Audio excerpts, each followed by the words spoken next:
was the perfect call out there. Once he got the blocks, he made a move, and he was headed to the end zone. What? Server's down.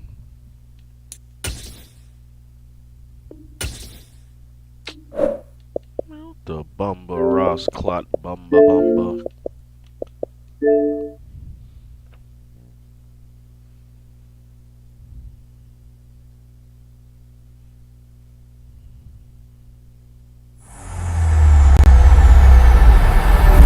EA Sports, it's in the game.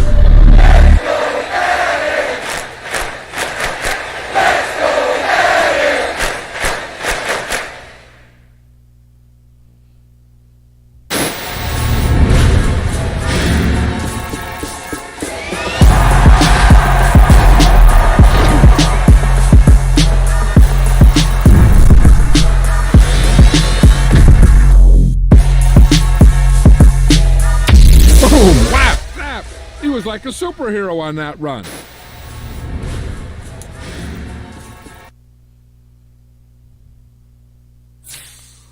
That's bullshit, man.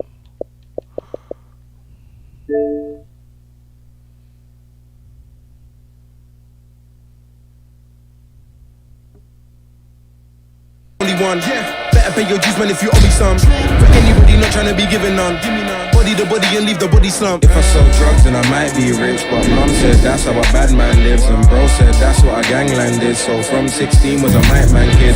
They keep saying I'm a young black king. Okay, then where's my banquet? They said there's more fish in the sea, but leave that one, that's my man's fish. Snap, that's an eyeful. Hey, beat it like Michael. Wanna know why nobody likes you? They're scared cause there's nobody like you. Crap, that's a tower. Looking for some hope for about an hour. Looking for some flour for a minute. But to build a cake you need some power. If I sell drugs then I might be rich. But mom said that's how a bad man lives. And bro said that's what a gangland is. So from 16 was a mic man kid. They keep saying I'm a young black king. Okay, then where's my banquet? They said there's more fish in the sea, but leave that one, that's my man's fish. Everybody wanna be the only one. Better pay your dues, man, if you owe me some. For anybody not trying to be given none. Body the body and leave the body slump. They wanna be king, there can be only one. I do you a favor, then you owe me one. Do another favor, now you owe me one. My bad, wait there, now you owe me two. Mad. Netflix, chilling with a side hole. Men think with it, get my mind blown. And I don't even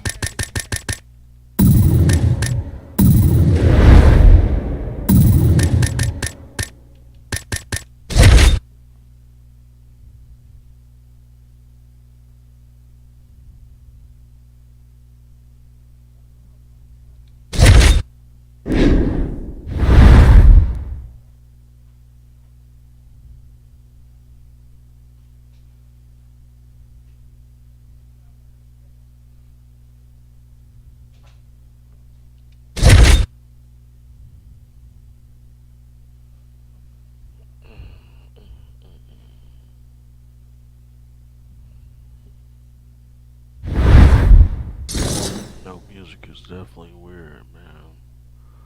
Sorry, though. No, I need those drops.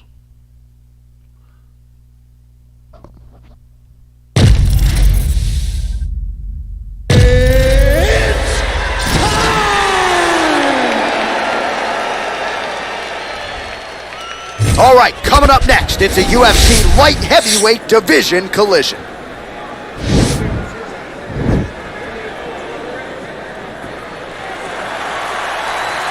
You ready? Are you ready?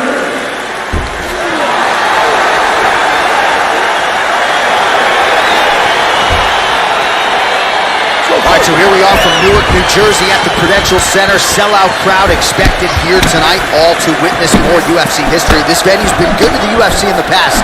Hopefully plenty more where that came from tonight. When you step foot in this octagon in New Jersey, you better be ready to put on the show.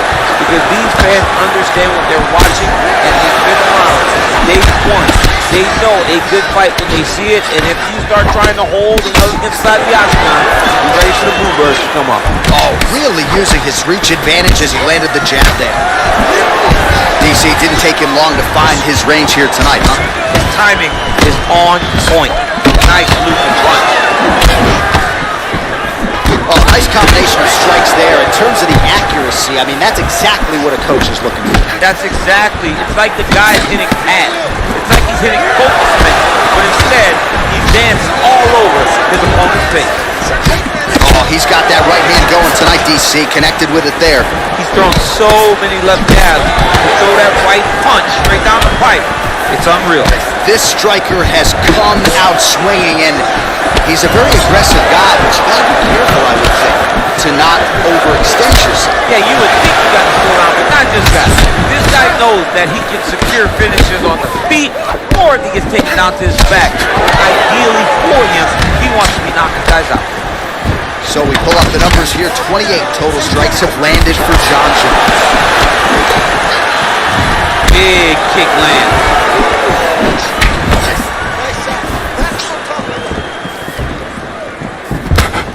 All right, good job by him there to raise the guard and protect his head. He's doing a good job of keeping the guard high, blocking his head, making sure he's not taking those damaging strikes up top. Oh, look at him land another jab there. He's certainly using... It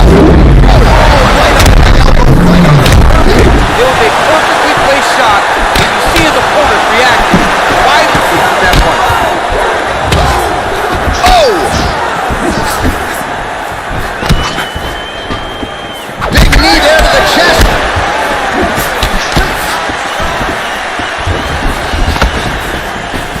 Oh, straight right. Real sneaky body kick. Oh, big punch lands. Man, he's timing his shots nicely. It's like Tom Brady out there. He landed it perfectly. Perfect placement. Perfect position. What a huge blow in a big moment. Shot to the body. Coalescing that region. Mission accomplished. Mission accomplished. It does not get much better than that. Oh, effective use of the jab by Jones. All right, throws a straight punch and lands, so that is increasingly becoming an effective weapon for him tonight. This is one of his best strikes. He's throwing it over and over again.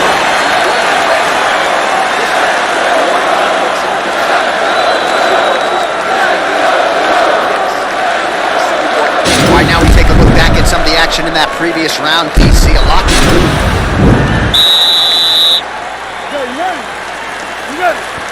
All right, round two.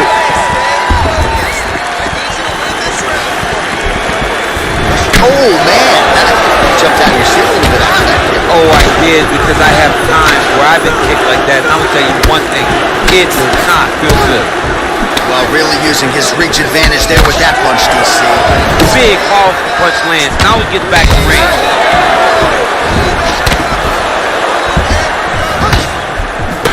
He's got a serious right punch, and he went to it effectively there. It is his money shot, and he will continue to throw it until he finds a knockout. Good series of strikes by him there. Great job of mixing it up, staying active, keeping busy, doing great work. Both guys appeared to land there.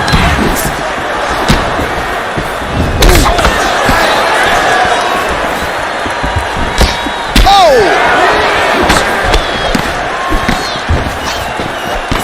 Big punch lands over the top. How's he gonna follow this one?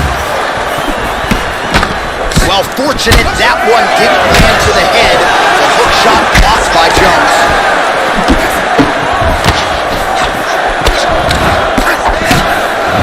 So he's really starting to put together some significant body shots here. These are going to take their toll as this fight goes on. Oh, big knee to the body, man alive. Oh! Well, he continues to do a nice job here defensively, protecting his head, raising the guard, and really frustrating the offensive fighter a little bit. Oh, what a shot.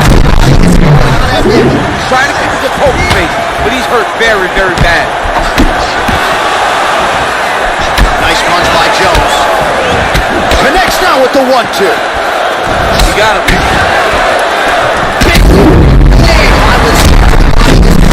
This fight is close to being stopped. That was a massive shot to the body. Well, he was a little bit lackluster in round one. You can't say the same here in this second round. He has really picked up the pace. Oh, feints upstairs and lands It's frustrating. They land perfect. That is the reaction you're hoping to get. That one landed perfect, and they fight. They didn't stop very soon.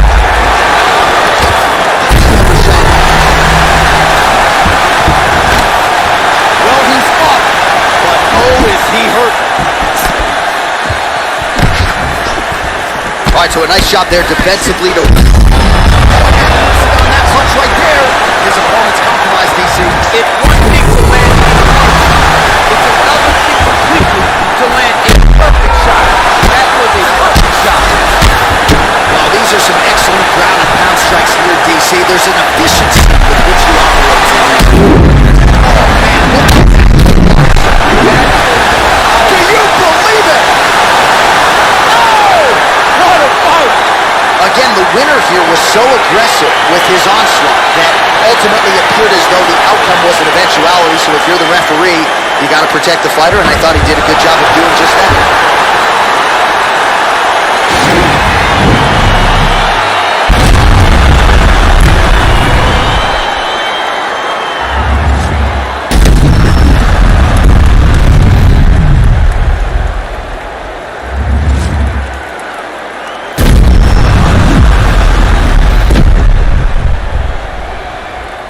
So a seminal moment for him here tonight as he gets the victory by TKO.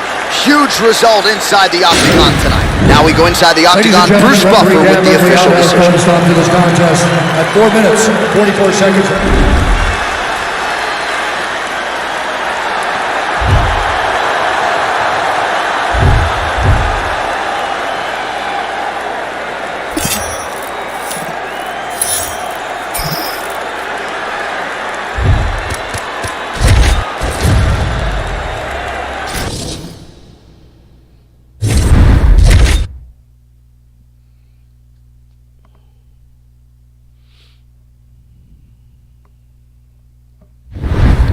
Back.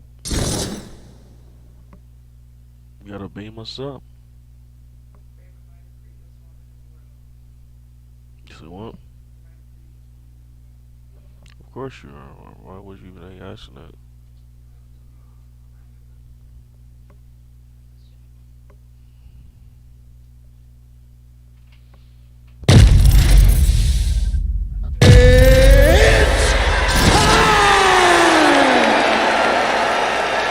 Coming up next, it's a light heavyweight matchup between the Iceman, Chuck Liddell, and Jon Jones.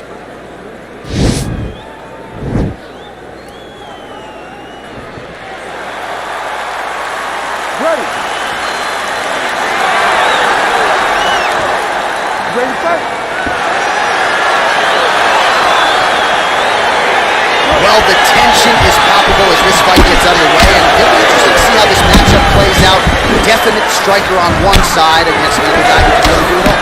And in those situations, normally the guy that's more well-rounded will be the one that will find success. I want to see how this plays out. Big knee there. Edge of your seat action as expected so far. Oh! We talked about it. Oh! Oh, he's hurt bad. He's hurt bad, John. He's got to press him. He's got to rotate that fence down now.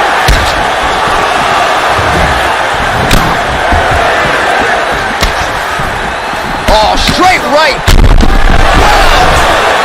He needs to start looking to finish now because he's got his opponent hurt very bad. Oh, he might be out.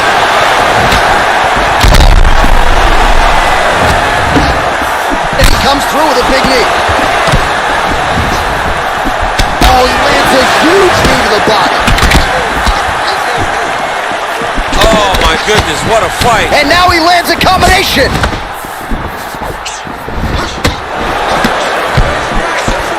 Oh man, how is he standing? Brutal knee to the body.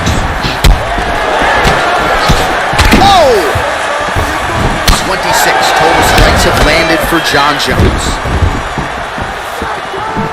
Nice kick. Oh, nice connection there by Jon Jones, and he is fighting with a definite killer instinct here tonight, DC. And you have to have it because Jones seems desperate to keep that title right around the place. Oh, and there's another leg kick for good measure. Usos doing a really good job with that weapon here tonight, and if you're... Serve him up. Go get him.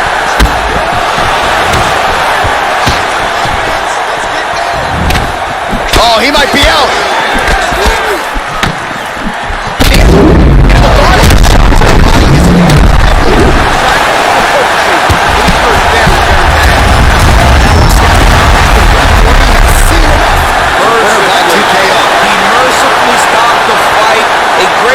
And a great performance by this young man.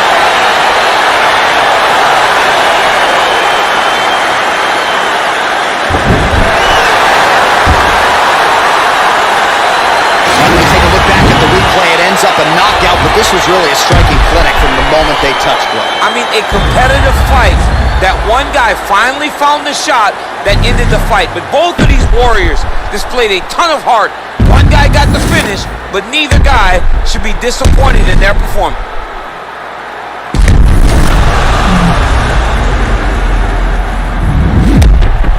Now we go inside the octagon. Bruce Buffer.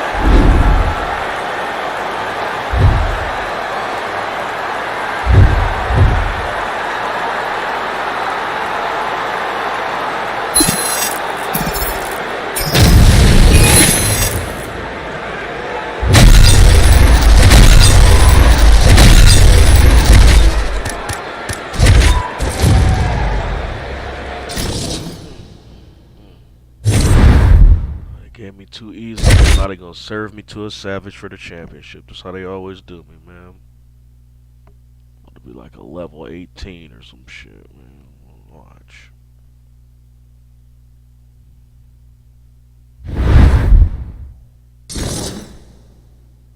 I knew it.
All right, coming up next, it's a UFC light heavyweight division collision. 10.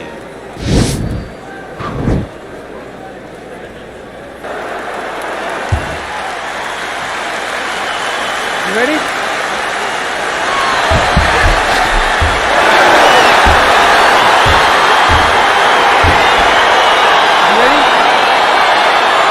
So here we go with round one, and on one side, clearly the more well-rounded fighter, yet when we sat down with him on Thursday, the first words out of his mouth, he ain't gonna submit me, I'm gonna try to take him down. Oh my goodness. And you laugh just like that because you know how much of a joke this is.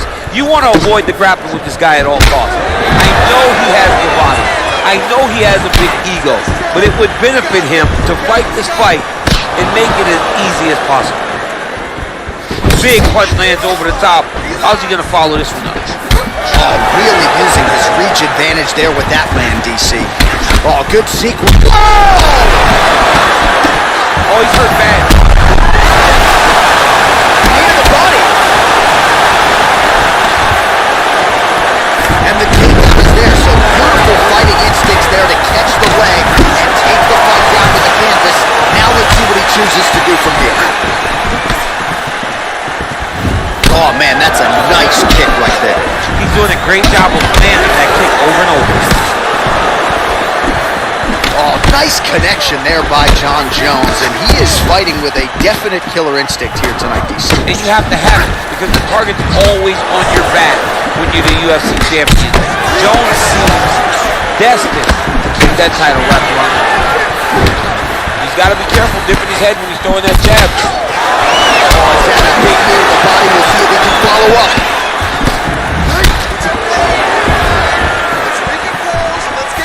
And he comes through with a big knee.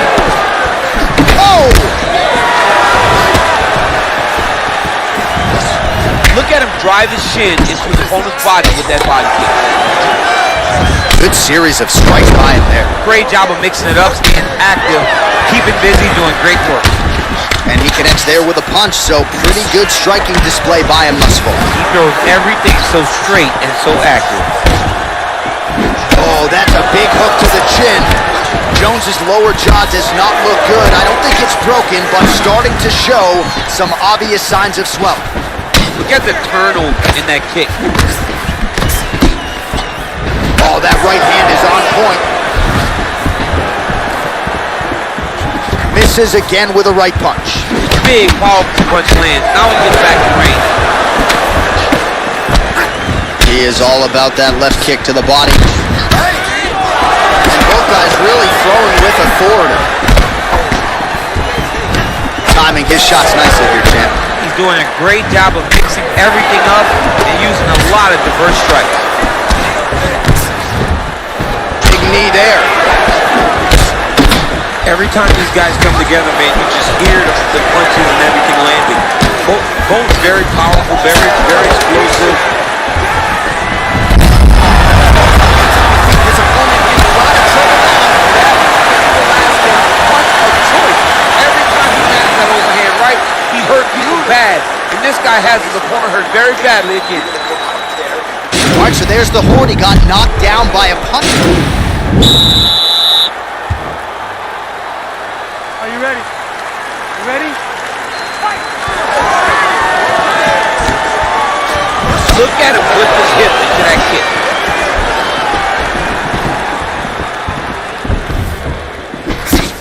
So he's really starting to put together some significant body. Just like that left hand. He's got hurt here.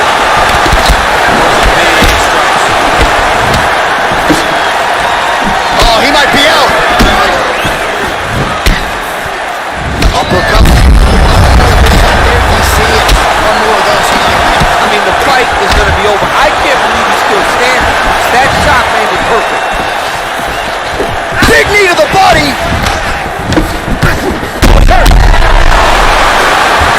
He needs to start looking to finish it because he's got to be. He's getting lit up right now, John. Oh, big knee there. Oh, straight right. All right, so he's landed some good shots. You hate to be overly critical, but nothing really in terms of combinations tonight. Well, the jab has been looking great. How about jab, right hand? He's hurt bad. Well, there are few things more fun to watch in mixed martial arts than these type of transitions and scrambles on the ground. High-level grappling can really be entertaining. All right, so you got to be careful playing on the ground with this.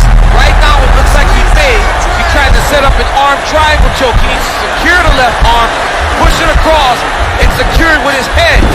Watch triangle, watch triangle.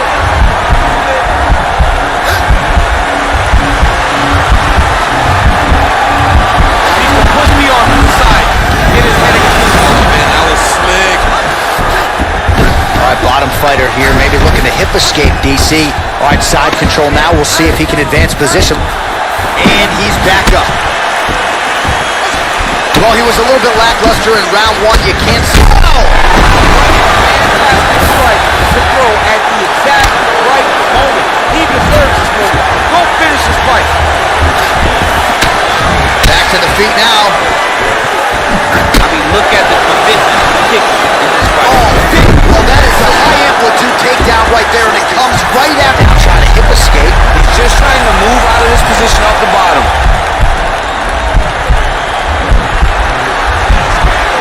The Kimura is not the arm. It's the shoulder pressure that usually makes you tap.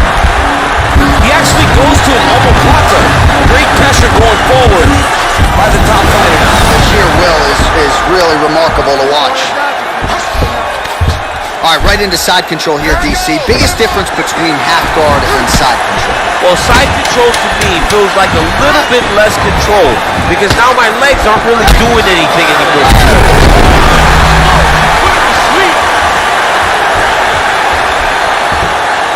All right, let us look back at some of the action from that previous round. DC punches in bunches. I mean, over and over, he landed that big punch, and every time he landed it, he got the reaction that he was looking for.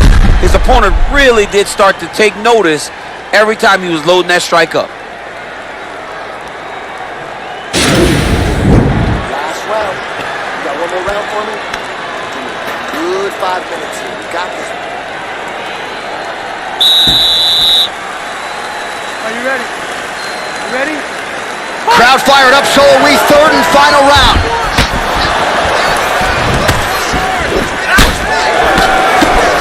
Well, not only has he stayed aggressive as he was in the previous round, landing a high volume of strikes, but he's also been efficient. I'm not sure his opponent knows where he is. No, he doesn't know where he is. He's hurt real bad. That punch landed in the perfect spot. He missed with that jab attempt there. Punch is blocked. Oh! Jones's lower jaw is just nasty at this point. Really swollen. There's another takedown there.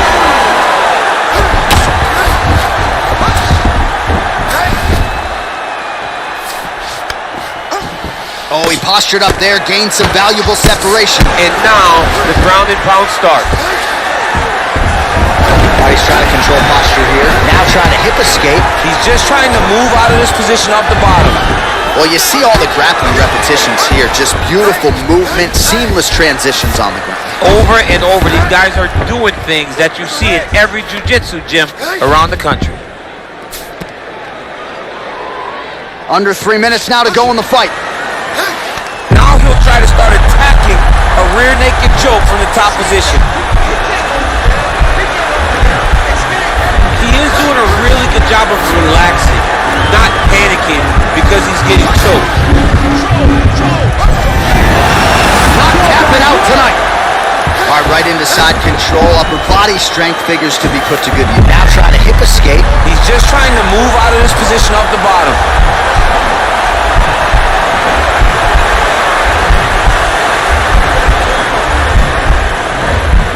The Kimura is not the arm, it's the shoulder pressure that usually makes you tap. Now he's okay. Now he can escape. And he is back up to his feet. Oh, here's the head kick. It's blocked. That knee hurt him.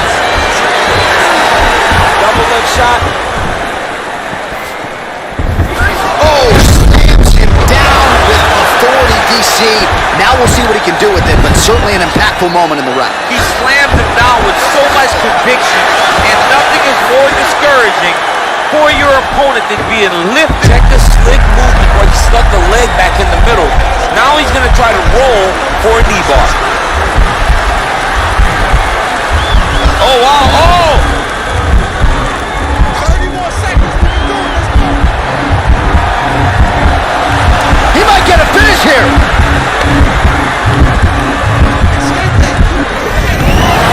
And he's out.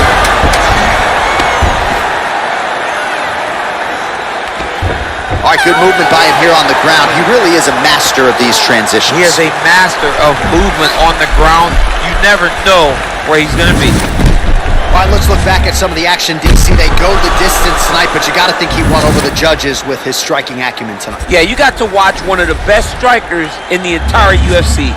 He did everything so well, and in my opinion, he should cruise to a very easy decision. The official decision is in. It resides with Bruce Buffer. Ladies and gentlemen, after 3 rounds, we go to the judges' scorecards for a decision. All 3 judges scored the contest 30-26.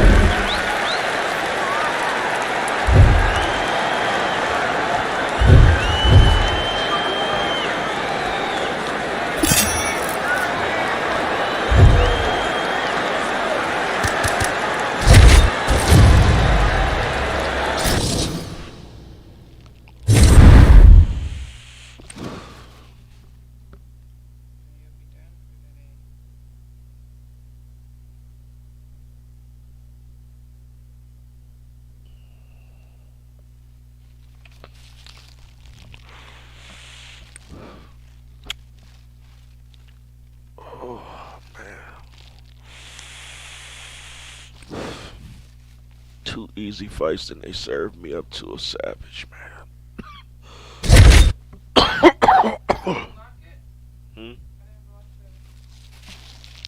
No. No, but you should go get that black bag out the kitchen. That black bag out the kitchen. You say you need to digest?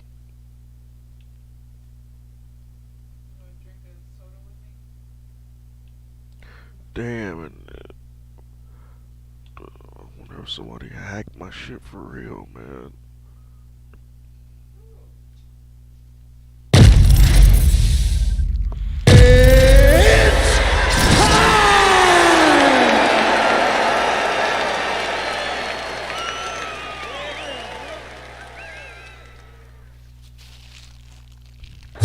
All right, coming up next, it's a featherweight matchup between Alexander Volkanovski and Max Holloway.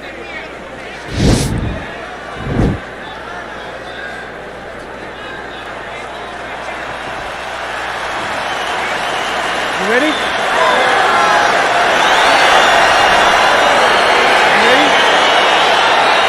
All right, so here we go with the start of round one. I can tell how excited you are for this matchup. Seems to be a striking advantage on one side, but maybe not.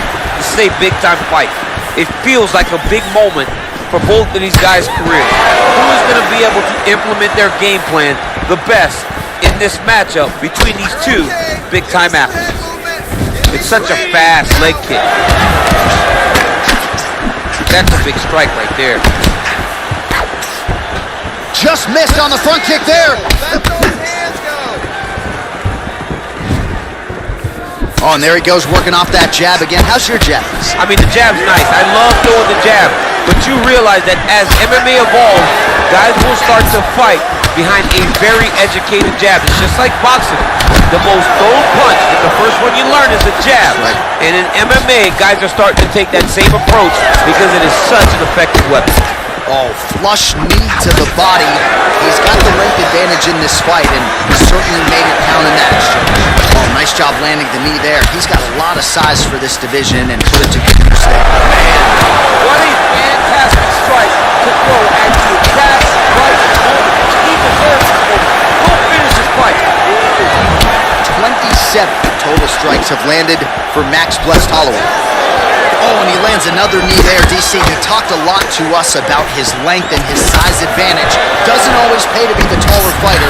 In this instance, it certainly did. Just out of range with that left hook. Oh, and there he goes again, working off that beautiful jab. He continues to keep his opponent at distance. I mean, keeps him at bay with that beautiful, precise jab. It is like a piston. It goes in and out, and before his opponent can even realize what hit him, he's already hitting him with another one. Right. I love watching this man fight because of that beautiful, educated jab. You can really limit the mobility of your opponent with those leg kicks. Man, he's just got a great feel for the striking realm early in this one. The timing is on. There, he could be in trouble. He's in trouble. He's hurt bad. He doesn't know if he's in the octagon or at his mom's house on Thanksgiving. Dude's hurt. Serve him up. Go get him. Knock him out. The fight's done. Oh, big elbow. Looked like it did stun him a little bit. Dude's hurt. Serve him up. Go get him.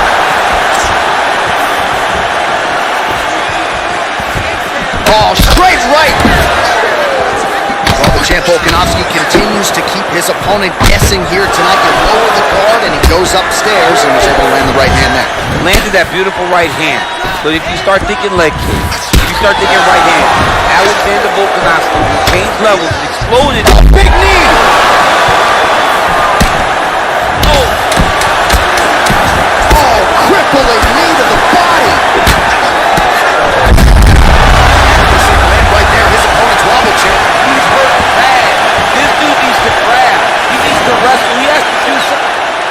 All right, here we go now, champ. Round two. Alexander Volkanovski Are you ready? versus Ready? Max Holloway. Fight! Volkanovski gets tagged with a kick now. Let's see if he can rally. Oh, he lands another strike to the body, really starting to connect on a lot of shots to the midsection, and these will take their toll as this fight goes into the latter rounds. Effective punch there by Volkanovski. Holloway's kick to the body, that one blocked by the defense. Trying to go to the body now with the kick, that one misses. DC didn't take him long to find his range here. The biggest shot that he's landed all night. A massive uppercut land. He is throwing a fast, straight, hard jab. That's not a feeler jab. That's one that's really knocking the head back. How about this kicking game on full display tonight? Kicks back to back. Truly been. Oh, he's hurt bad. He's hurt bad now. He's got to press it. He's got to go chase that finish down now. Oh, nice jab. Just over 3 minutes to go in round 2. Oh! He needs to start looking to finish now because he's got his opponent hurt very bad.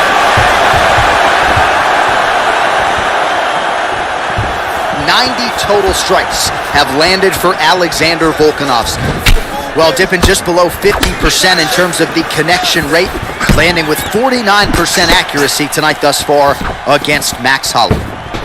Oh, buckled him there. Beautiful shot to the body. Nice combination by Volkanovski. Just over 2 minutes now to go.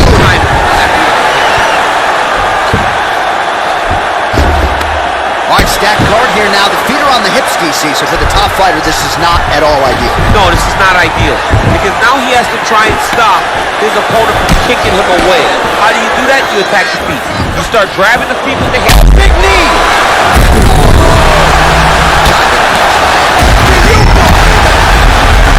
Let's go.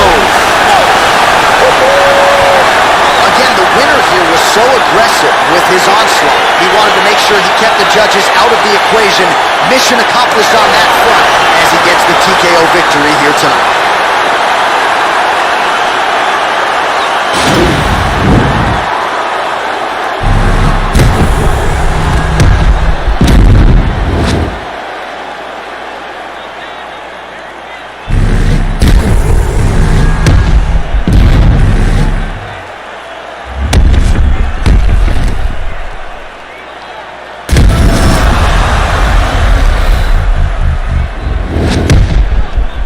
So there he is after the big TKO victory here tonight. He had some doubters coming in. He certainly muted those naysayers here tonight. Ladies and gentlemen, referee Yves Lavigne has called a stop to this contest at 3 minutes, 35 seconds of round number 2.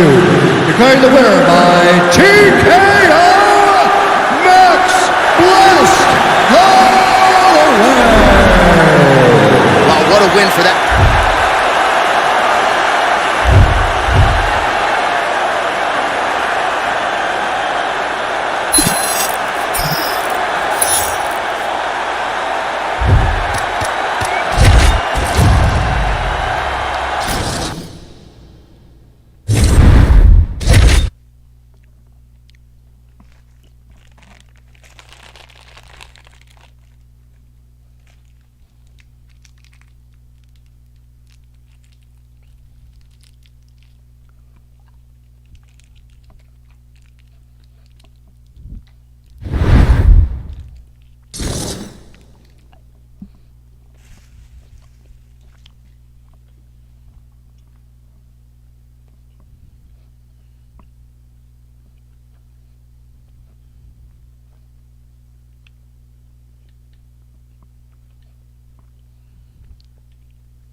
Straight ahead, we'll get to this lightweight bout between Conor McGregor and Charles Oliveira.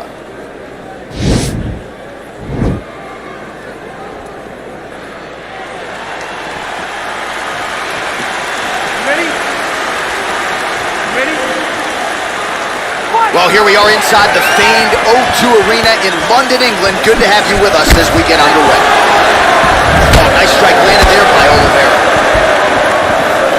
Trying to establish that jab once again.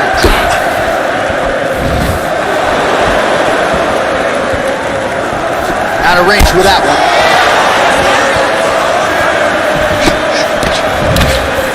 Oh, big knee to the body. How'd he get that one home? Good right hand. Edge of your seat action as expected so far. Continues to mix it up, going to the head, mixing in some body shots. Big knee there. Whoa! He needs to start looking to finish now because he's got his opponent hurt very fast. Oh, straight right. Oh, nice right hand. Oh!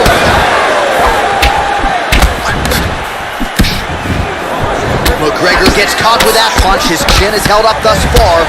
Got to shore up the defense here, though. Liver kick punch followed by a right. Nice 1-2 there by Oliveira. This has to be 3, 4, 5, 6 devastating body shots. 25 total strikes have already landed for Charles Oliveira. Big elbow. His opponent in a lot of trouble now. That was Velasquez's punch of choice. Every time he lands that overhand right, he hurts bad. And this guy has been hurt very bad. Starting to do some really significant damage to the body. Another strike lands there. Oh, huge strike lands there. And His opponent's chin held up.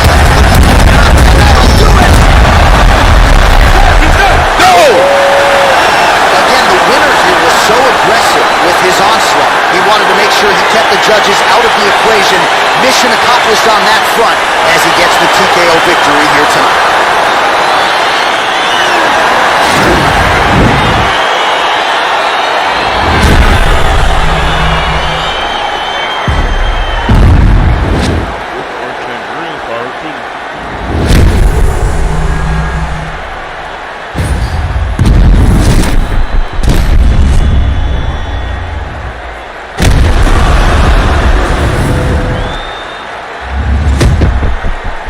So a big win for him here tonight, and he made an even bigger statement by getting it by TKO. Ladies and gentlemen, referee Yves Lavigne has called a stop to this contest at 2 minutes, 55 seconds of the very first round.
You gonna pick the same person? What type of shit is that, man? You want to be McGregor, huh?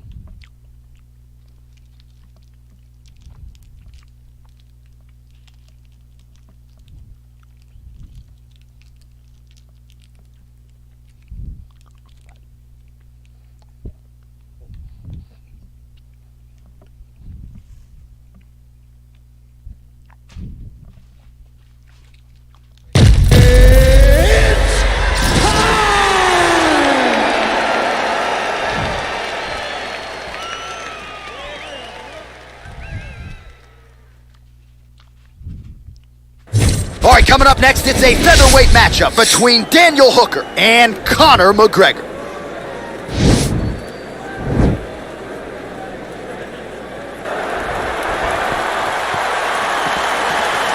Ready?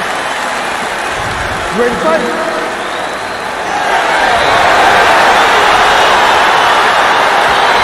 All right, so here we go with the start of round one, I can tell how excited you are for this matchup. Seems to be a striking advantage on one side, but maybe This is a big-time fight. It feels like a big moment for both of these guys' careers. Who is going to be able to implement their game plans the best in this matchup between these two big-time athletes? Liver kick, if you take those kicks, it's going to shut your body off. DC didn't take him long to find his range here tonight, huh? His timing is on point. Oh, crippling knee to the body. And he comes through with a big knee. Lands a nice 1-2. Big knee to the body. Wow, what a kick. Huge kick lands. Oh!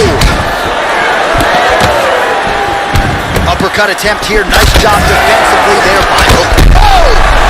What a fantastic strike to throw at the exact right moment. He deserves this over. Go finish it. Oh! And that one was heavy. They're going at it now. He ate that kick.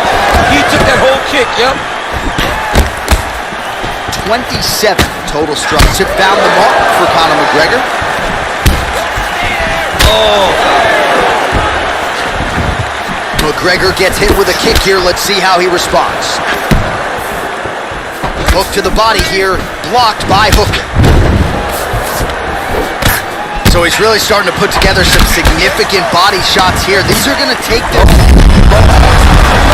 Now his opponent's really on the rope. His opponent's on beat street. He's hurt so bad. I don't know what he's going to do to stay in this fight. Goes upstairs for an elbow.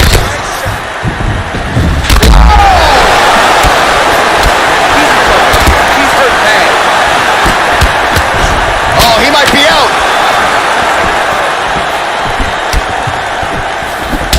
Beautiful knee. Let's move that head. Let's move that head now. Oh, nice right here to the body. Oh, and that is a pinpoint left hand right there. It is his best strike, and it's because he knows exactly where he needs to be in the octagon to land that left hand over and over. Oh, nice jab. Good. Dude's hurt. Serve him up. Go get him.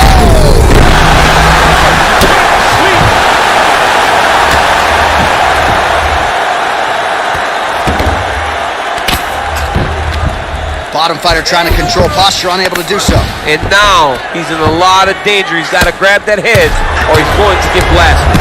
Oh, look at him jumping in to try to get the finish. Round one winding down here. 5 minutes in the books.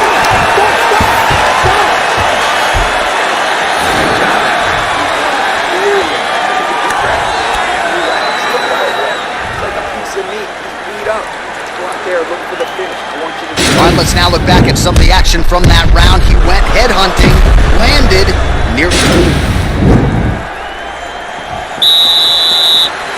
ready to fight? You ready? Here we are, early round two. Oh, that's a good strike there by him. He needs to start looking to finish now because he's got his opponent prepared back. Now a knee. Oh, huge elbow. Oh, he's out. He got him. What a fight.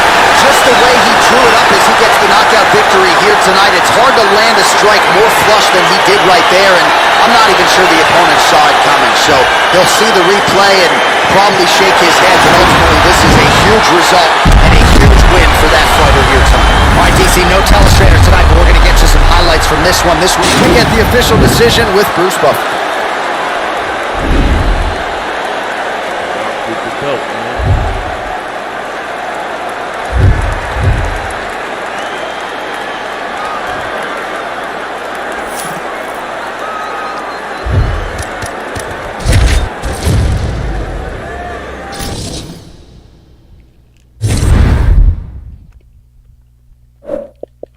See if Madden back on, man. Cause that shit hurt.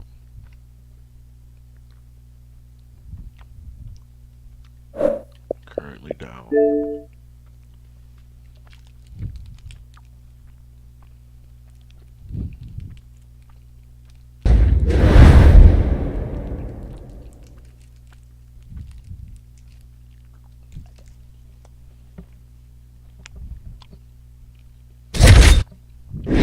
Damn them hot.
All right, coming up next, a UFC featherweight division fight.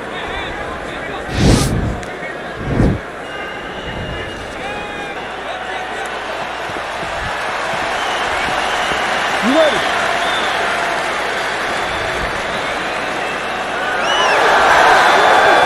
You ready? Let's go. All right, so here we go with the start of round one. I can tell how excited you are for this matchup. Seems to be a striking advantage on one side, but maybe... This is a big-time fight. It feels like a big moment for both of these guys. Who is going to be able to implement their game plans the best in this matchup between these two big-time athletes? They're certainly getting after it early. Man, DC, his hands look good. A lot of volume, a lot of accuracy tonight. He's doing a great job being accurate, but he's also very fast. Look at the hands. Vicious combo there. He's a big knee. Much improved defensively as he blocks the shot. Big, powerful punch lands. Now he gets back to range. Oh, hurt him. Lands a nice 1-2. Oh! Man. What a fantastic strike to throw at the exact right moment. He deserves it. Don't finish the fight. Big knee to the body. That'll soften him up. Liver shot.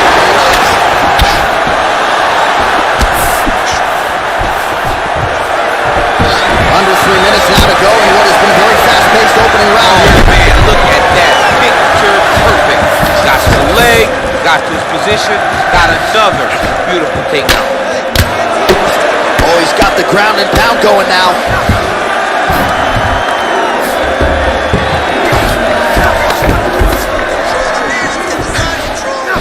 All right, so he postures up here and now figures to rain down some ground strikes. Yeah, the ground and pound will be aplenty from this position. Good, solid strike on the ground.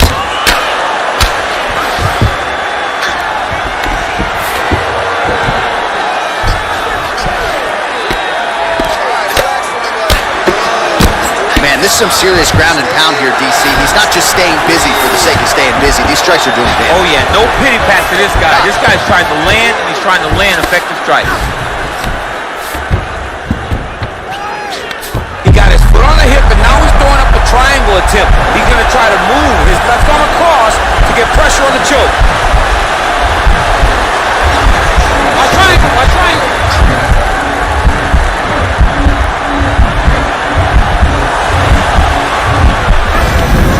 Oh man, that was slick. McGregor gets up, he is back on the feet. Looked like he was in a submissive state on the ground, but he worked hard there to get back to the feet. So he's really starting to put together some significant body shots here. These are going to take their toll as this fight goes on. Lands with the knee to the body. And a double leg shot. Oh, slams his opponent to the ground. And a very close line. A takedown like that might be the difference.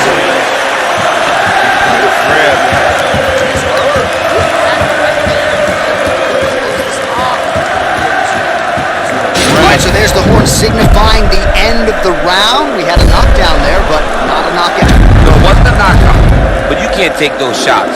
That big punch landed and...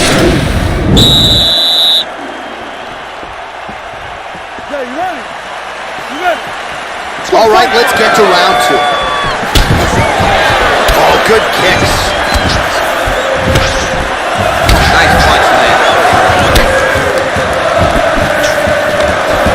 Left change, leg, finish the takedown. Great job.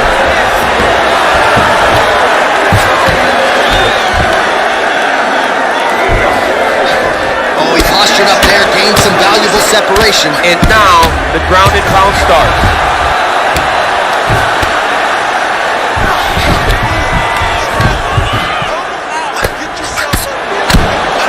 Now he's on top of him looking for the finish.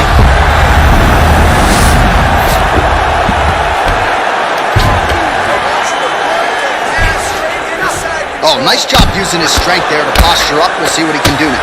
He's going to start looking to land big shots from the top. Solid strike on the ground.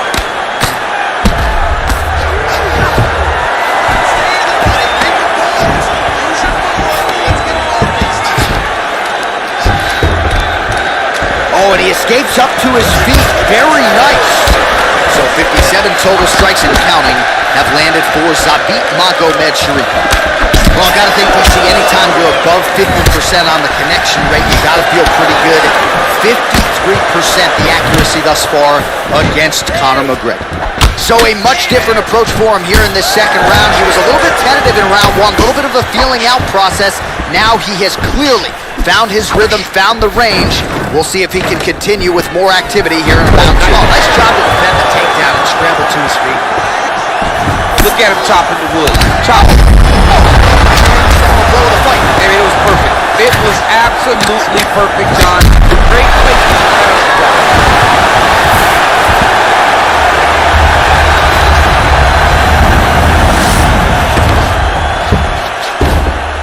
90 seconds and counting in round 2. Oh, nice job to reverse position on the ground. It was bad, but now it's not so bad. What a fantastic sweep. All right, stacked guard here now. The feet are on the hips, DC, so for the top fighter, this is not at all ideal. No, this is not ideal, because now he has to try and stop his opponent from kicking him away. How do you do that? You attack the feet. You start grabbing the feet with the hands, lead with your hips, grab the feet with the hands, pass the feet to the side, and start to lead with your knee to try to get the side.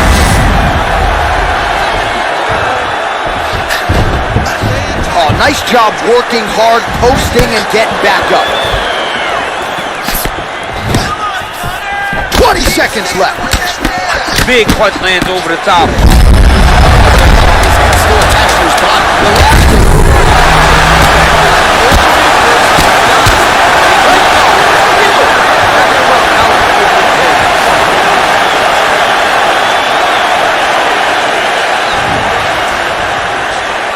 All right, there's the horn, and what a round it was. DC, take us through the replays. Punch after punch. He landed him at will. He went right at his opponent.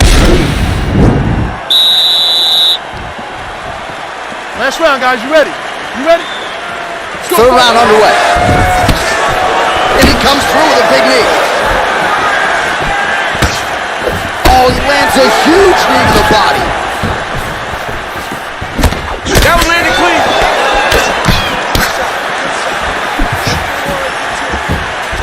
Oh, he lands another huge knee. How much more can he take?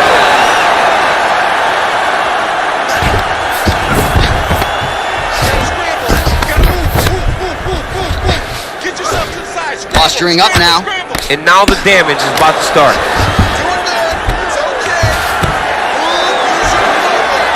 He's going to attack the triangle choke here.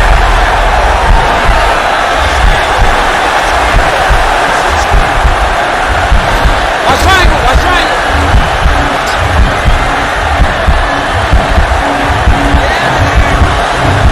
He's to push the arm to the side. Get his head against the mat. Now watch as he goes to the finish. Watch it.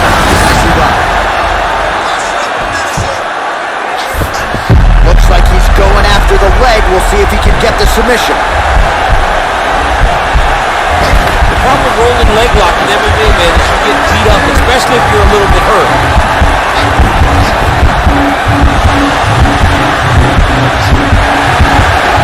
It's in there deep. There you go.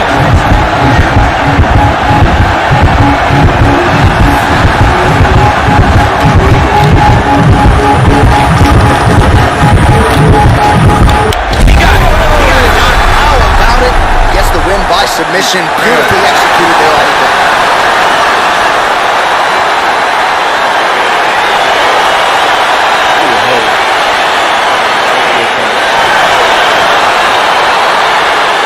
Let's take a look back at the replay as he gets it done by submission tonight, champ. I mean, you know, this guy has such We send it inside the octagon to Bruce Buffer for the official.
Okay, now post buttons you wanna post buttons it made, man. I ain't smelling that cut. Ain't nowhere in the hell, bro. You think you back real. Ain't nowhere in the hell you think you back real. When I'm not smelling it, I'm not smelling, bro.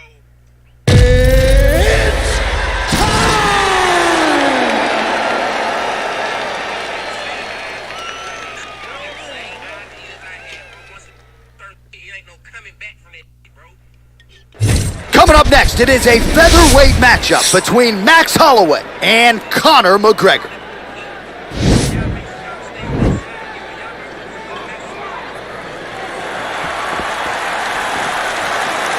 Ready.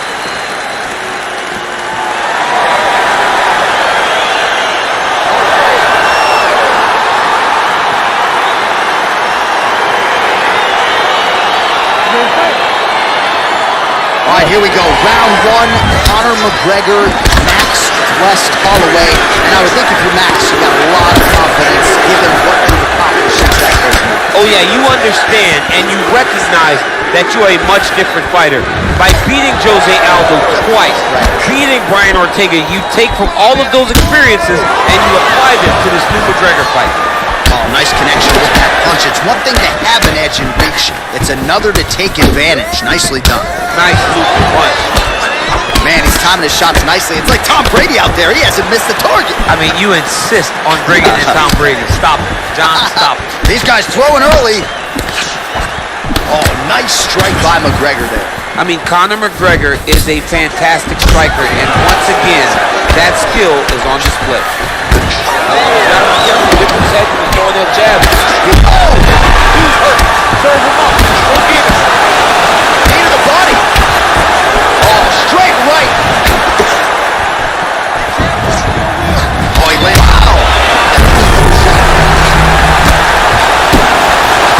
Crazy accuracy and efficiency with these ground and pound strikes here. For the opponent, you got to intelligently defend John says he takes him down. Now we'll see what he can do. Right into side control.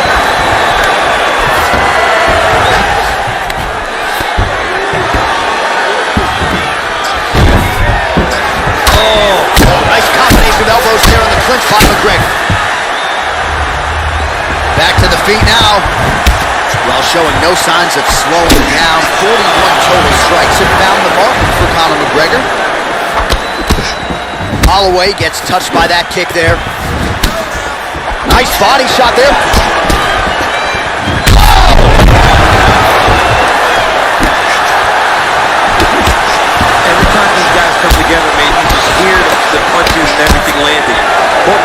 very powerful, very explosive. Timing his shot pretty well here early, DC. He's doing a great job of mixing things up, keeping busy, being very active. And both guys really throwing with authority. Oh, and there is another knee landed. Oh! He's in trouble. He's hurt bad. Oh, nice. He's out. Beautiful shot to end the fight right there. It couldn't have landed much more flush than it did, and I'm not even sure the opponent saw it coming, quite frankly. So, near perfect execution on the strike that ultimately results in the KO here tonight. Time to take a look back at the replay, and it's Bruce Buffer has the official decision. Ladies and gentlemen, referee Herb Dean is going to stop these.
All right, coming up next, a UFC featherweight division fight.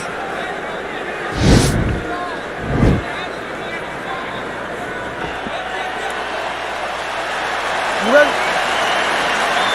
You ready? Well, it is a featherweight dream matchup. Round one is underway. Max Holloway versus Magomed Sharipov. And Zabit figures to be one of the few guys in this division that might be able to match the pressure and the pace of the Blessed Express. Yes, he is one of those guys because he has a diverse set of skills. He can kick and he can also wrestle to interrupt the patterns. He can also wrestle, throw some takedowns to interrupt the rhythm of Max Holloway. He's a rhythm fighter, and once he gets going, he's very difficult to deal with. Oh, nice straight punch there. Must be nice to have a reach advantage like this, DC. Effective strike there by Holloway. Oh, that is a huge land with the right hand for Max Holloway. I'm not sure how much more the opponent can take, to be honest. You will not stand in there if you're getting hit in the face by those strikes from Max Holloway. When Max is flowing, it seems like he's just touching you early. Later, he really starts to set down his punches to finish fights. Man, he's just got a great feel for the striking realm early in this one. The timing is on point. He's doing a great job of mixing everything up. So as we pull up some numbers here for the...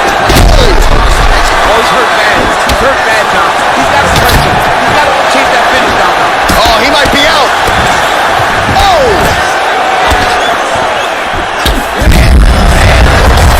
He's rocked. That was a beautiful hook. It landed perfectly, and it hurt his opponent very bad. Holloway's kick blocked. Oh, big left hook there. Knee to the body. Whoa! He needs to start looking to finish now because he's got his opponent hurt very bad. That's how you finish a fight. Strong hook lands. Man, these guys are throwing back and forth. Oh, straight right. Well, we'll see if he can turn this defense into offense, but he's doing a great job blocking shots here tonight. As of right now, he's thinking more defensively, and he's doing a great job of not taking any damage. He was hurt. Serve him up. Go get him.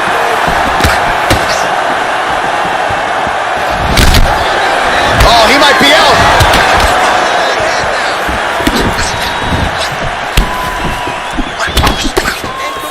So he's really starting to put together some significant body shots here. These are going to take their toll as this fight goes on. Big, powerful punch lands. Now he gets back in range. Oh man, how is he standing? Brutal knee to the body. Some fighters shy away from checking a leg kick. Fantastic takedown land. 30 seconds to go now. Back to the feet now.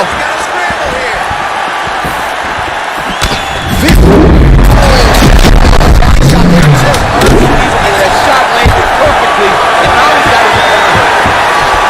What an end to round one. Both guys have absorbed a lot of punishment here tonight. Exciting fight.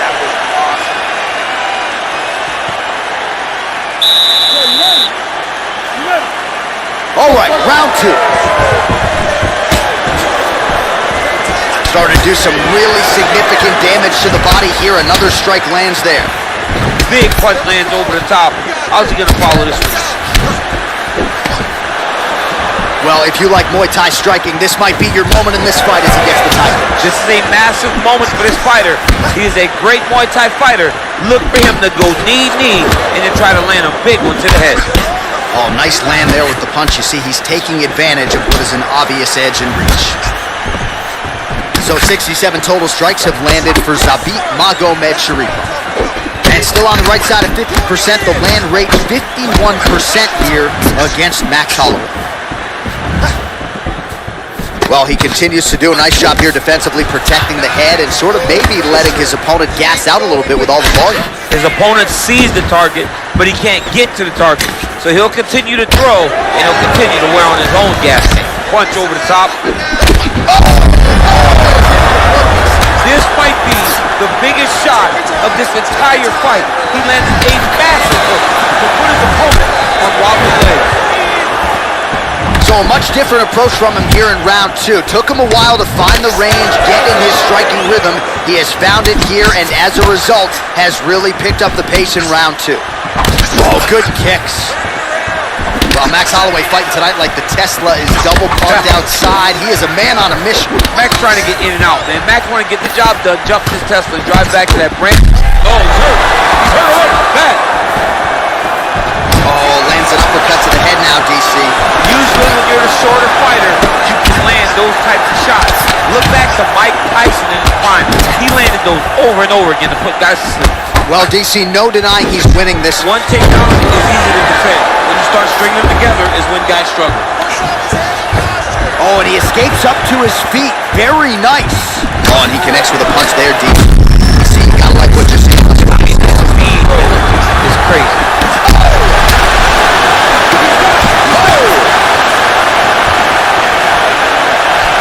He's in trouble. He's hurt bad. I'm not sure his opponent knows where he is. No, he doesn't know where he is. He's hurt real bad. That's the strike to throw at the exact right moment. He deserves it. Don't finish the fight. Big knee to the body. Oh, continuing to work the body. Great effect. Oh, he's hurt bad. He's hurt bad, John. He's got to press him. He's got to go chase that finish down now. Well, there are few things more fun than watching mixed martial arts than these type of transitions and scrambles on the ground. High-level grappling can really be entertaining. Posturing up now. And now the damage is about to start. What a round. He wiped him out.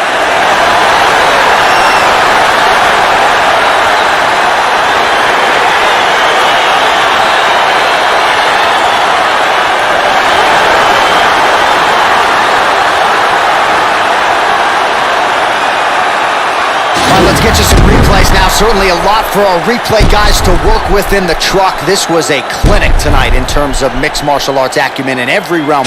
And once he got to the top, he started to land brutal ground and pound until the fight was called off.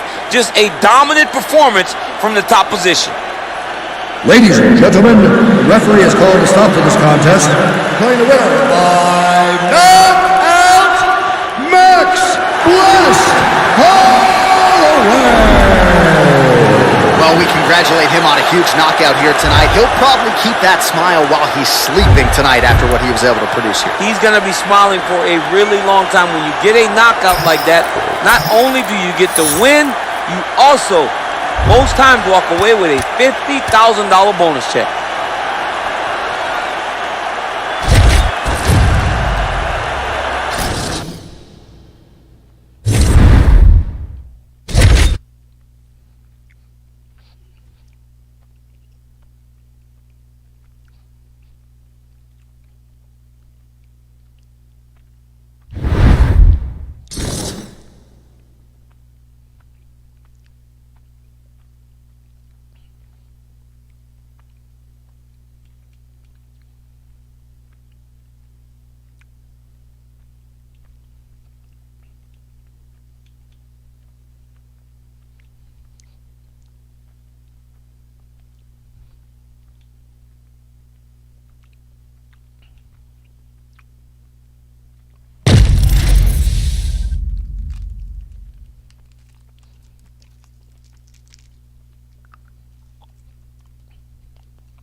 All right, coming up next, we get to this lightweight tilt between Charles "Do Bronx" Oliveira and Alexander Volkanovski.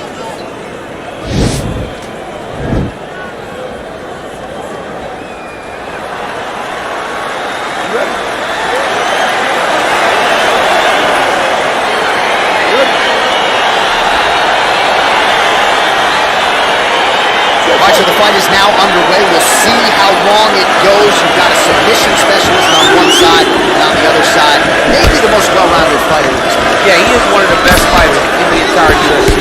But in front of him, he has one of the most dangerous fighters across all divisions in the octagon, because that one skill he has is so good that you're in danger the entire time. And he landed the right hand there. Well, perhaps a sign of things to come as he lands a kick there. Nice kick landed by the fellow. Nice job landing the knee there. He's got a lot of size for this division and put it to good use there. DC didn't take him long to find his range here tonight. His timing is on point. Look at how he turns his hip over when he throws that kick.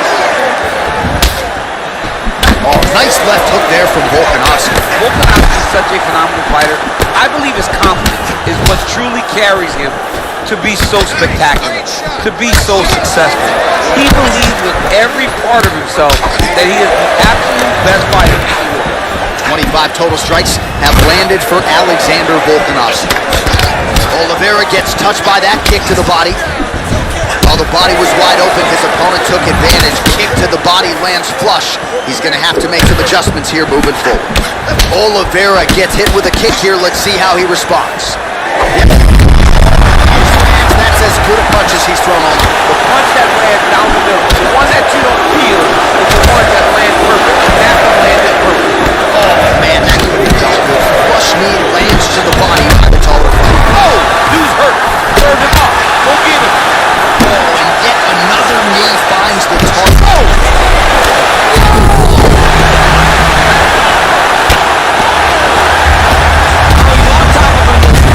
Oh, he might be out. A lot of top pressure being applied here. All right, so you got to be careful playing on the ground with this guy. You don't want to mess around for too long. All right, so he postures up here, and now figures to ring down to that. That'll do it! That is it. Beautiful shot to end the fight right there. It couldn't have landed much more flush than it did, and I'm not even sure the opponent saw it coming, quite frankly. So, near perfect execution on the strike that ultimately results in the KO here tonight. All right, let's get you some replays now. Certainly a lot for our replay guys to see. Here we go inside the octagon for the official decision. So, Bruce Buffer. Ladies and gentlemen, referee Dan Miragliotta has called a stop to this contest at 3.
Coming up next, it is a women's flyweight tilt between Valentina Shevchenko and Valentina Shevchenko.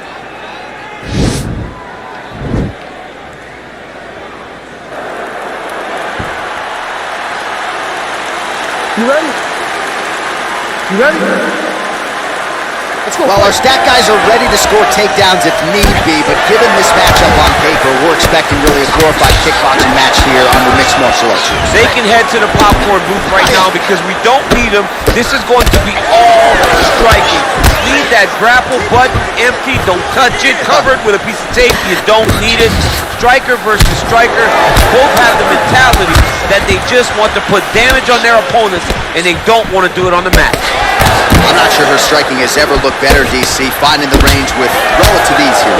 She's doing a great job of timing everything. She is seeing everything out there. Edge of your seat action as expected so far. Big liver kick lands under the elbow. Big knee lands there. That landed clean. Some real power shots here. Oh, big elbow. Shevchenko's attempt there is blocked by the opponent. Big knee! Oh, she works the body as well as anybody in this division. Another strike there, and these shots are really going to take their toll as this fight moves on. Look at the turnover in that kick. 26 total strikes have now landed for Valentina Shevchenko. And now they are throwing both sides with conviction. Nice movement punch. Mixes it up nicely in terms of staying heavy and also staying active. Oh! Big knee.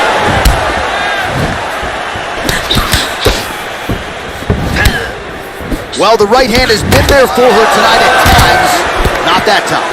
Oh, big left.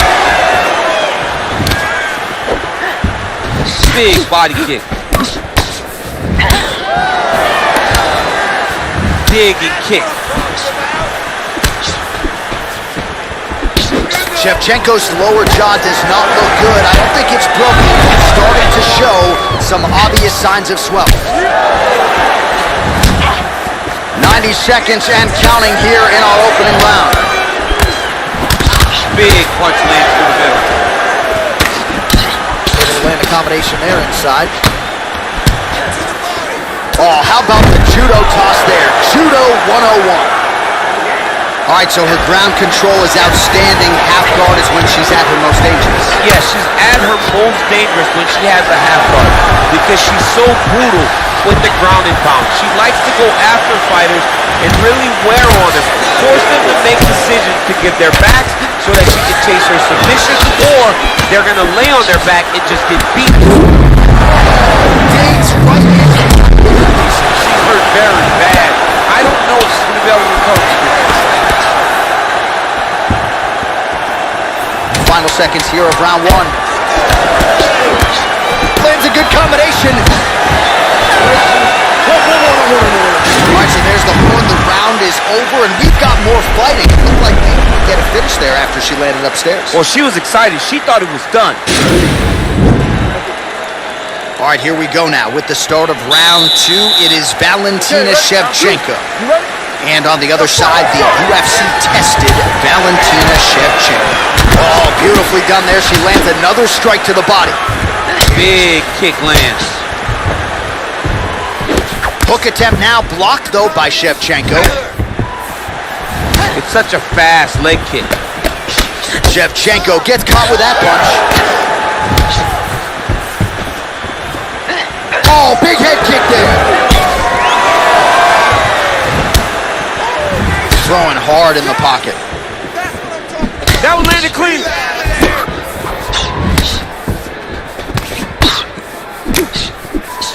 Oh, man, hate to be hit with one of those knees to the body. Big knee to the body. Well, she's landed some good shots, but kind of pointed. Oh, they're probably her best strike of the fight. Her best strike. You don't see this type of power normally in this weight class. She lands, and she lands very effectively. 82 total strikes. Body shots from the side.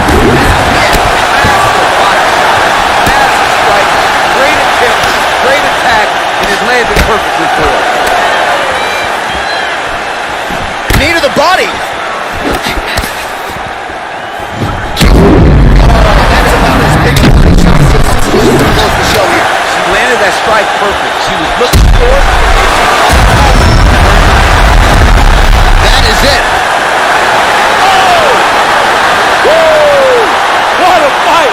That was a good stoppage by the referee. She was not effectively defending herself, and the opponent was doing some real damage. It became a dangerous situation. I think it's the right call by the official, and she will live to fight another day.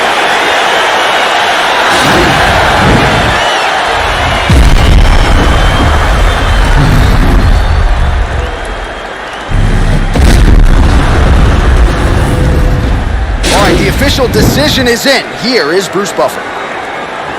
Ladies and gentlemen, referee.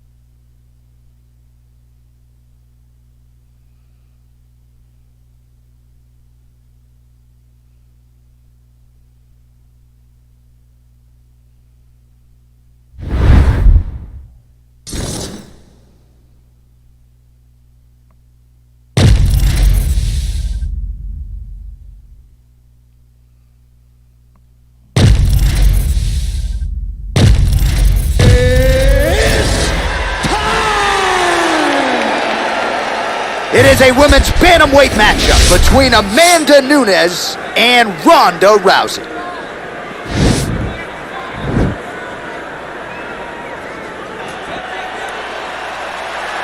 You ready? You ready? Well, this fight sold out in a blink, and it is now underway. The rematch between Ronda Rousey and Amanda Nunes. The odds were long that Ronda would come back, and even longer that when she did come back, she would face the Lioness Amanda Nunes. And the odds favor Amanda Nunes in a way that we never thought Ronda Rousey would be viewed. So she's got some work to do, because not only is Amanda a dominant fighter, but the profile of Amanda Nunes has been raised much better than it was the first time they fought. All right, she postures up here, DC. We'll see if she can get those ground strikes. Watch for the huge elbows that she's known for. Oh, and with conviction, she moves right into half guard. Without much effort, she was able to pass from her full guard right into half guard. That's a nice job by her there to reverse the position on the ground. She was in trouble. Now she is the one handing out the punishment. Great change of position very quickly. Great punch landed with so much power. All right, so Amanda Nunes getting off here again as usual. Really as well-rounded a fighter as we have in the men's or the women's game here in 2020. Yeah, regardless of gender, right? Regardless of gender, Amanda Nunes stands amongst the best in pound for pound in the entire UFC. All right, so she goes for the double leg takedown here, DC, and she is able to secure it. Beautifully done there. Beautifully done. Great timing, great angle on the finish. Great job getting to her best position. Pretty impressive ground and pound display here, champ. She's doing a great job of finding the right time to take her ground and pound opportunities. Oh, nice job by her to posture up there. Now we'll see if she can maintain that separation. She has to recognize that her opponent will start trying to squirrel away now, but look for her big ground and pound. Well, there are few things more fun to watch in mixed martial arts than these type of transitions and scrambles on the ground. High-level grappling can really be entertaining.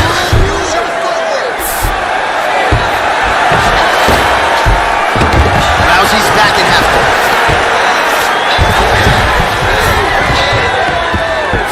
Well, she was long on grappling experience coming into the UFC, and you see her chops here, just beautiful when it comes to the transition.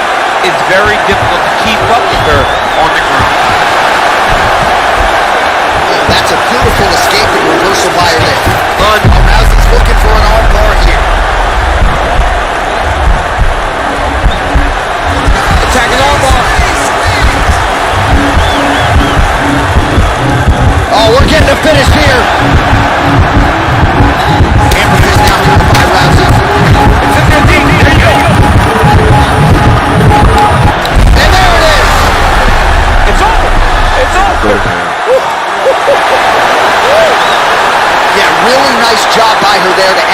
the submission. Clearly she had an opening and she closed the show pretty effectively there. That is one of the bigger wins of her UFC career.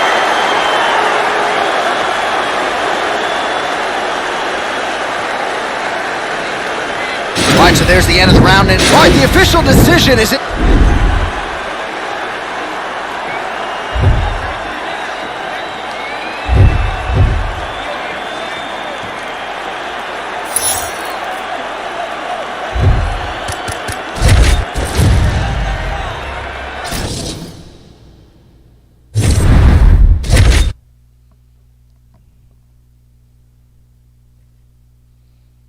Understand niggas.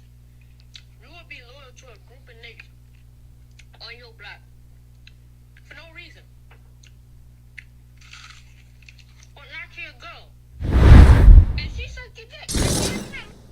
With intention and casually dating are two different things. If I know that I'm built to be a wife and a mother, then I want to date men that want to be husbands and a few weeks of dating is, yeah, you know, I got options. I'm just kind of really just.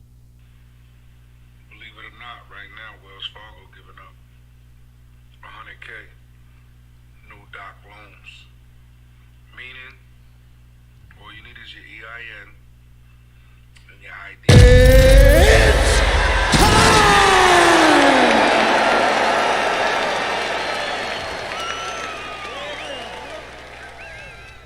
New doc loans. Meaning, all you need is your EIN. Coming up next, it's a UFC Women's Flyweight Division matchup.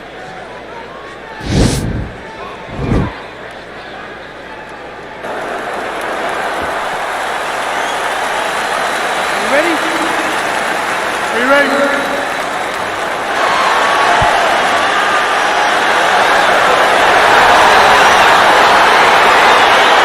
Well, the tension and the buzz is palpable as this fight gets started. Interesting stylistic matchup. Your thoughts on what we might see? This is a big-time matchup between a fantastic striker and a great all-around mixed martial artist. Both of these women are extremely talented. Let's see who gains the advantage. Man, her striking looks clean tonight. Timing on point. Her timing's on point. Her accuracy's on point. She's very busy. She's in a good flow.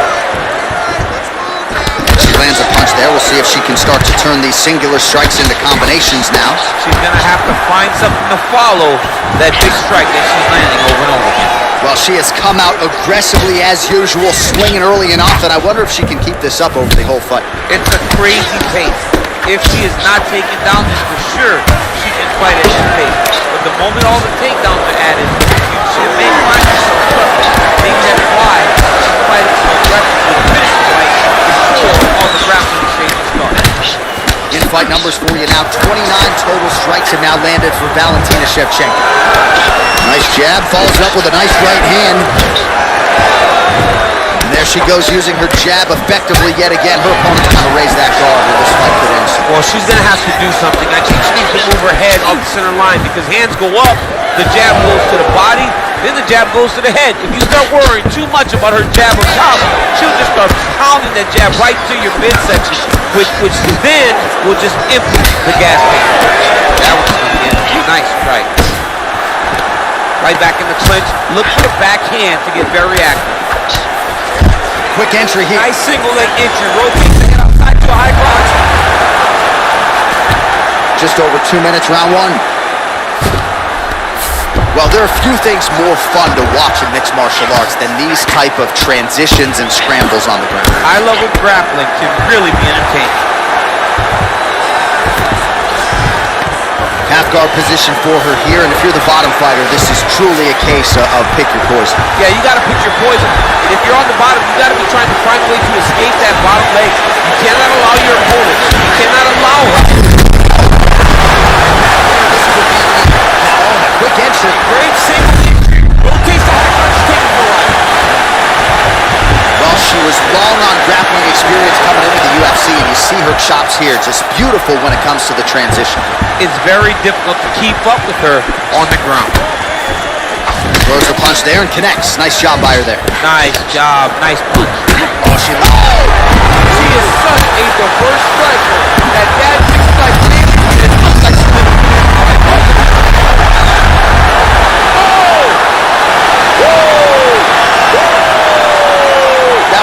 stoppage by the referee. She was not effectively defending herself, and the opponent was doing some real damage. It became a dangerous situation.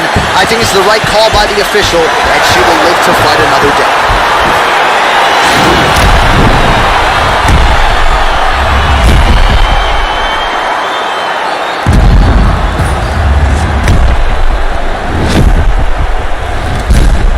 Inside the octagon to Bruce Buffer for the official decision. Ladies and gentlemen, referee Yves Lavigne has called a stop to this contest at 4 minutes.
Coming up next, it's a flyweight matchup between Joanne Calderwood and Valentina Shevchenko.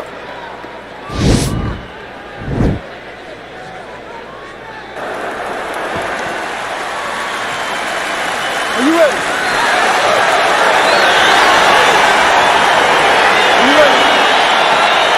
All right, here we go with round one. Most people are not expectant of a grappler's delight tonight. These women can strike, and that's the type of fight they're expecting. A lot of times people believe when you put two strikers together, they end up wrestling. But these two women have told us, don't even think about calling any grappling. Tonight you watch a kickboxing match inside of the octagon, so be prepared.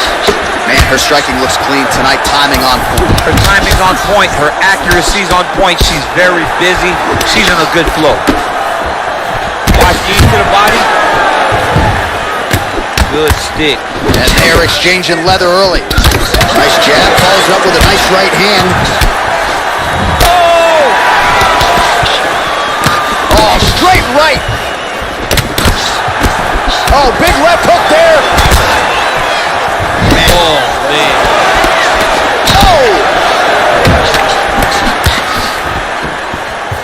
Oh, how is she standing? Brutal knee to the car. Oh!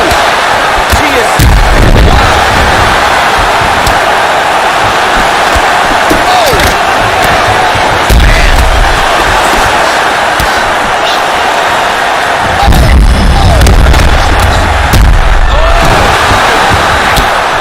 Back to the feet. You can never know what you're going to see with this young lady. Is she going to finish the fight? So we pull up the numbers here. 45 total strikes have now landed for Valentina Shevchenko. All right, so a nice job there defensively to raise the guard and prevent any damage. Oh, big knee! Can't take pictures now. She has to chase the finish. Oh! Oh, my God! Oh, big left. Really good body kick. Throwing haymakers out of the exchange.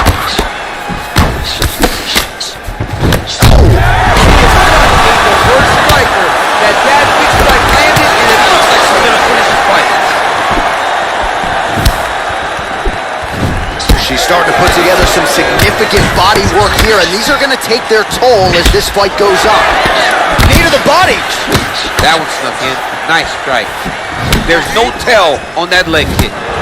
continues to mix it up, going to the head, mixing in some body shots. Oh, how about this kicking game on full display tonight? Kick back to back, just truly mixing up the target. Tight to the hole. Oh, that right hand is on point. Wow! You can never know what you're gonna see with this young lady. Is she gonna finish the fight? Oh! Big knee! Final seconds of round one. That's how you finish the fight. Combinations here. All right, well, that's the end of the round. You see the cut on her cheek has gotten out of control. All right, so 5 minutes in the can. Here we go now with the start of our second round. Joanne Calderwood. And on the other side, the UFC-tested Valentina Shevchenko. Shevchenko's lower jaw does not look good. I don't think it's broken, but starting to show some obvious signs of swelling. Oh, continuing to work the body to great effect. Big punch lands. Leave your hands up. Tries. Body shot to close the show here. She landed that strike perfect. She was looking for it, and she found the moment where it landed. Great vision, great defensive instincts by her there as she continues to blow. Can't take pictures now. She has to react. She has to go chase the finish. Oh, that's going to soften him up. Massive knee to the body.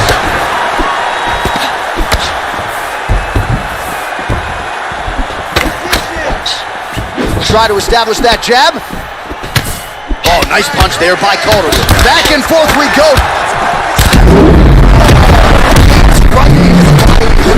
She's hurt very bad.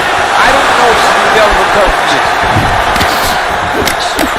Oh, big left.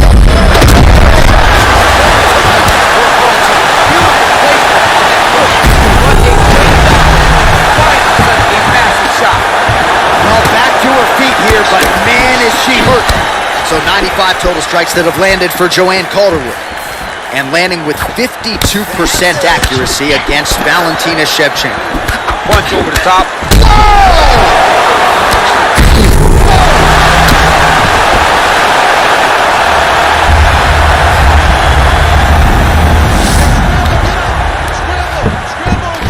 Back to the feet.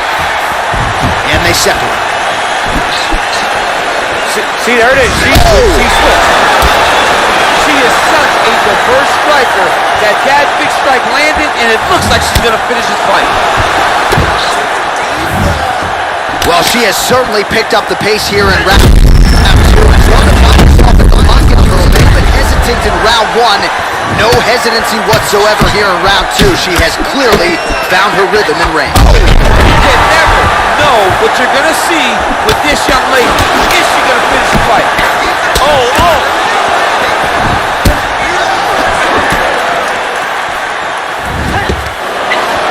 Well, she's got it. She did not miss there. This could be the end, DC. I mean, she hurt her so bad. Gets up again here, but hurting. Just missing on the high kick there. Let's move. Let's recompose. Calderwood's kick is blocked.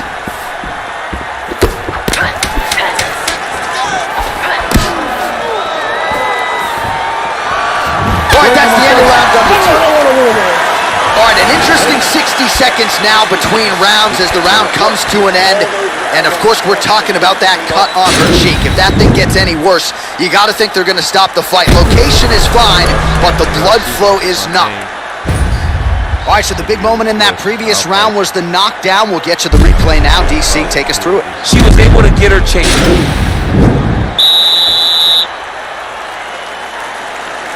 You ready? Go, Third round underway.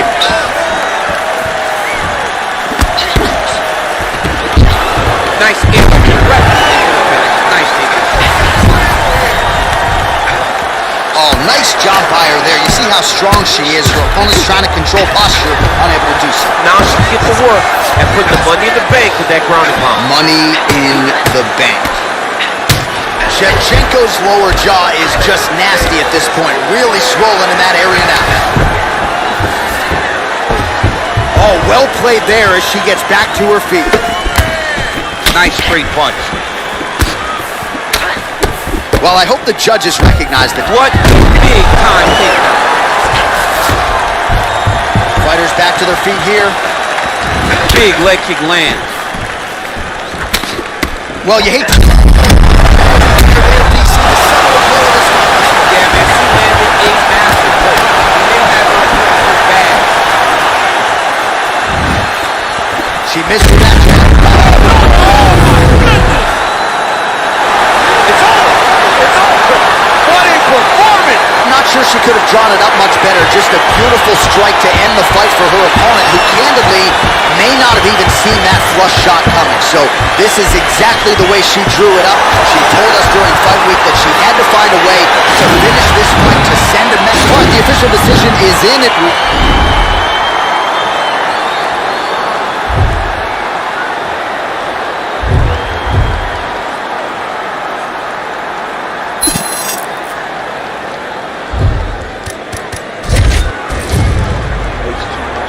My gamer tag, if y'all still watching. You see it up at the top. Ice 216.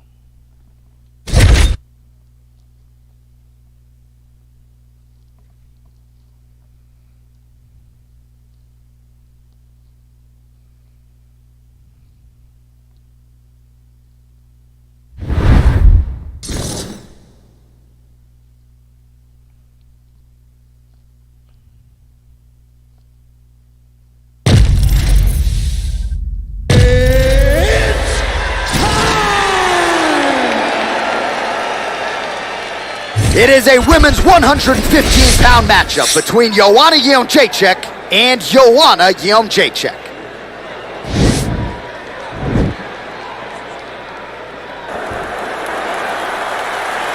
You ready?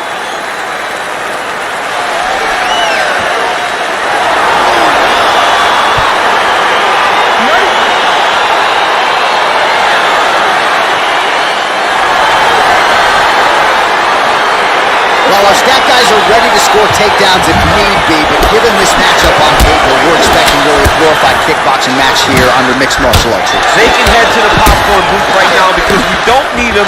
This is going to be all striking. Leave that grapple button empty. Don't touch it. Cover it with a piece of tape. You don't need it. Striker versus striker both have the mentality that they just want to put damage on their opponents and they don't want to do it on the mats. Oh, nice job by her to posture up there. Now we'll see if she can maintain that separation. She has to recognize that her opponent will start trying to squirrel away now, but look for her big ground and pound. Hard shots landing on both sides here. Oh, she lands another hook there. That's been the storyline in this round. She told us on Thursday she felt like that weapon would be wide open, and that's exactly the way it's played. That's exactly what she anticipated doing because she saw a weakness in her opponent's defenses in seeing the hooks. So she's wrapping around the high guard and landing and really turning her whole body into that punch. So just over 20 total strikes have landed for Joanna Jędrzejczyk. Man, does she throw these hands seamlessly and easily, connects with another series of punches there. She is one of the best boxers in the UFC, and this is the reason why we say it every time she fights. She is such a diverse striker that big strike landed, and it looks like she's gonna finish this fight. Knee to the body. Now they're both flowing with power.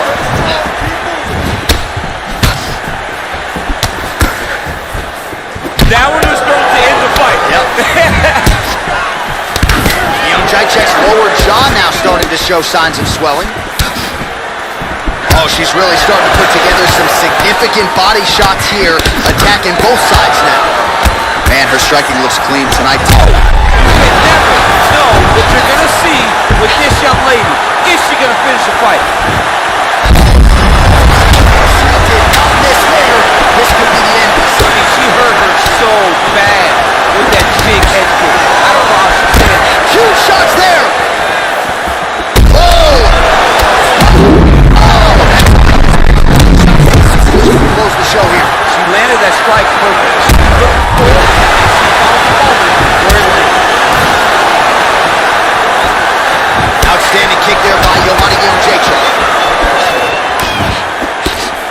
starting to put together some significant body work here, and these are going to take their toll as this fight goes on. All right, so a nice job there defensively to raise the guard and prevent any damage. Those hands never leave where they're supposed to be. And if Final seconds of round one. Round two coming up next.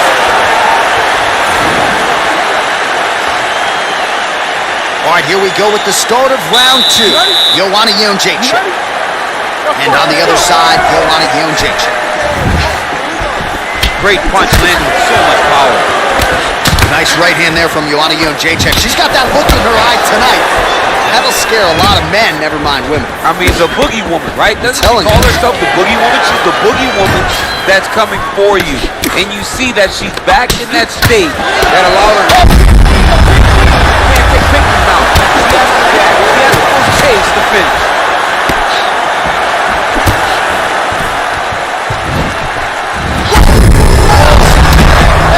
I mean, that is a big shot to the head. I cannot believe she's still standing. Well, eventually she will turn this defense into offense, but she seems to see these strikes coming from a mile away. She sees them a mile away, and the hands are exactly where they're supposed to be, right on the chin. 83 total strikes. Huge right hand! She is such a reverse striker that big strike landed, and it looks like she's going to finish this fight. Oh, continuing to work the body to great effect.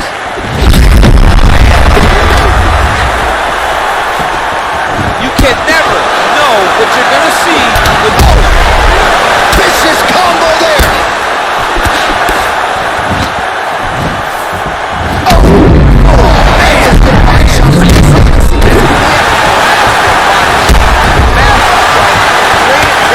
Great attack, and it landed perfectly for her.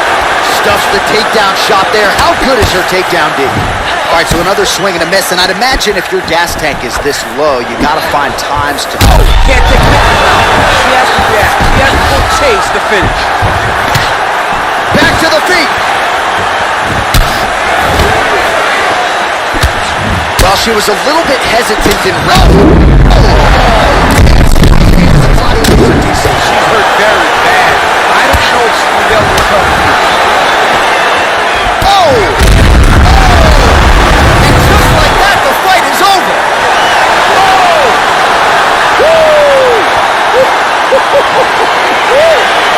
That'll get the crowd on its feet. A near perfect land to end the fight for her here tonight. Just the way she drew it up, she has come. Now go inside the octagon where...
And coming up next, it's a UFC strawweight division matchup.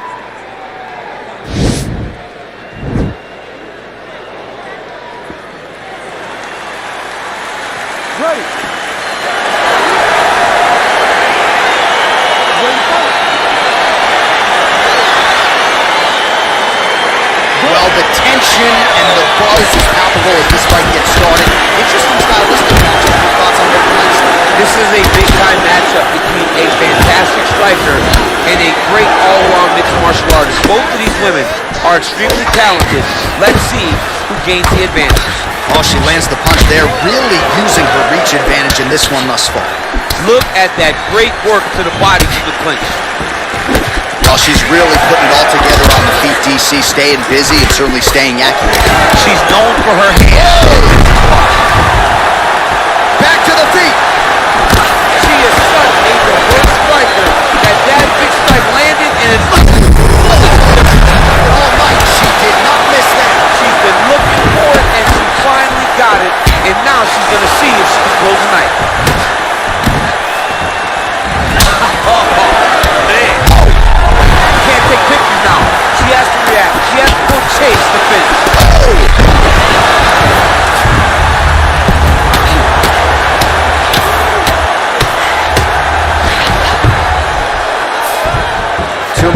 fired up now, trying to trap an arm.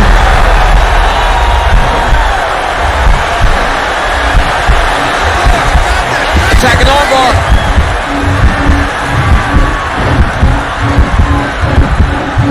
Oh, we're getting a finish here. Hammer fist is bottom by Shawn Wheatley. And there it is. Oh my goodness, what a fight. Yeah, really nice job by her there to execute the submission. Clearly she had an opening and she closed the show pretty effectively there. That is one of the bigger wins of her UFC career.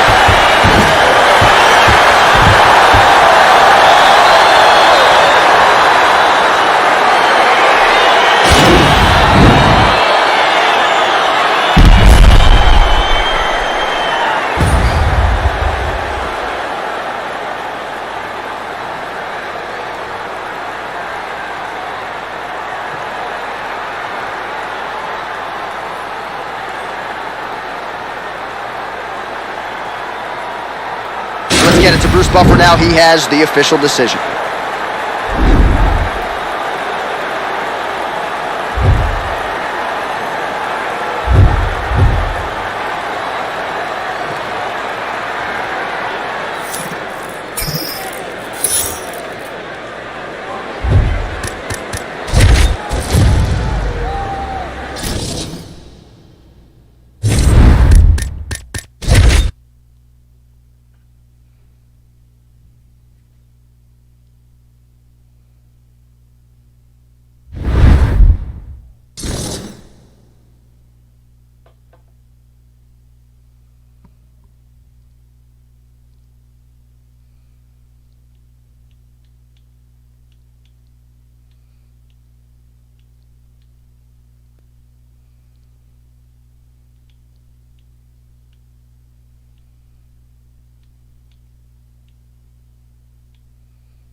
It is a women's bantamweight showdown between Amanda Nunes and Holly Holm.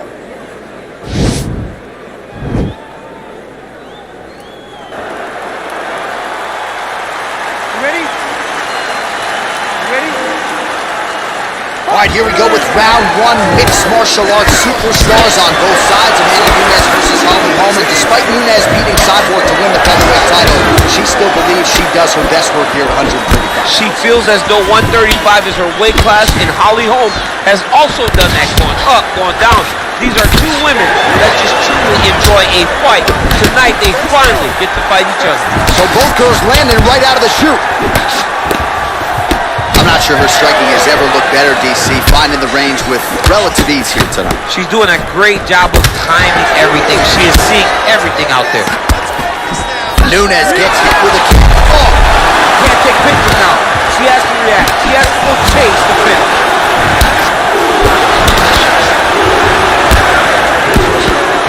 Well, that'll quiet the storm. Shot blocked by Nunes. Oh, and there's another leg kick just out, right? I mean, now she has sort of rendered her opponent, as you see the damage, a one-legged fighter. She is fighting a one-legged fighter, a wounded gazelle right in front of a hungry lion. That is not a great position to be. So 31 total strikes have already landed for Amanda Nunes. Oh, that's a hell of a kick by her there. We'll see if she can follow it up now, champ. Great job landing that kick. All right, so will the elbows and knees soon follow? The first step is the tie clinch. She has it here. She secured the tie clinch. Now she's going to start to elbow and knee to try to put damage on her opponent. Big liver kick lands under the elbow. Oh, she connected with the knee to the body there, and this is something she saw on film. Her opponent left that body open, and she barged right through that hole. She's taking advantage of a weakness, and she'll look to continue doing the same thing. Beautiful strike. Oh, she's really starting to put together some significant body shots here, attacking both sides now. They continue to exchange. Well, eventually she will turn this defense into offense, but she seems to see a huge connection fire there. Massive shot lands. How's she going to try to find the next shot that'll finish the fight? She is such a diverse striker that big strike landed, and it looks like she's going to finish this fight. It's a big knee. Oh, how is she standing? Brutal knee to the body. She blocked the punch. Oh, huge knee. And that one was heavy.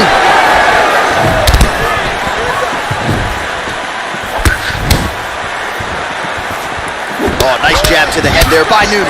Continues to mix it up, going to the head, mixing in some body shots. Nunes gets caught with that punch. Oh, nice knee to the body for her there. Very nice. Right punches there. Wow! And just like that, the fight is over. Oh, my goodness. Not sure she could have drawn it up much better. Just a beautiful strike to end the fight for her opponent, who candidly may not have even seen that flush shot coming. So this is exactly the way she drew it up. She told us during fight week that she had to find a way to finish this fight, to send a message to the rest of this division. Message sent. And there she is after the massive knockout. That is one they will be talking about for quite some time. Ladies and gentlemen, referee.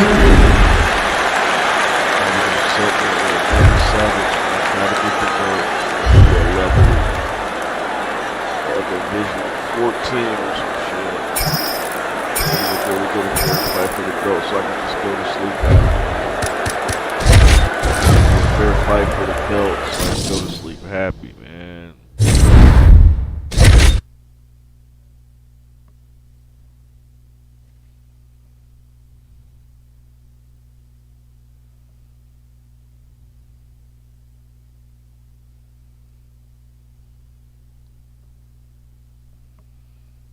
So damn sleepy, man. I just want to win this belt and go to sleep. I knew it.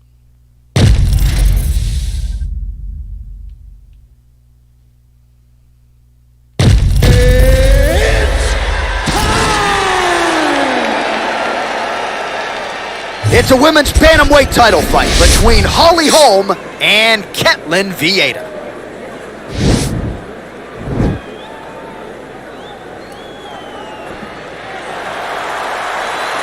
Ready. You ready to fight? All right, so here we go with round one. She is a striker. Her counterpart is a grappler. And I know as much as the grappler tends to fall in love with the hands of late, you got to think she's going to try to get this fight to the ground. If she falls in love with the hands too much, she will end up laying flat on her back looking up at the lights. She has to get this match to the floor as fast as she can. If she does not, if she tries to stand, if she tries to get cute, she will get her clock wrong and she will get knocked out. Big punch land. Nice knee in the midsection there. Continues to mix it up, going to the head, mixing in some body shots. Oh, that's a good right hand. Man, how good is her jab? And there it is again. So that jab has been in her opponent's face from the opening. It is crazy to watch this, John. It's amazing for us to sit here and watch someone with an understanding of the striking and an understanding of the jab being first, as she is showing us tonight. Oh, nice strike landed there by Vieira. Back and forth we go. Liver kick. Oh, she connected with the knee to the body there, and this is something she saw on film. Her opponent left that body open, and she barged right through that hole. She's taking advantage of a weakness, and she'll look to continue doing the same thing.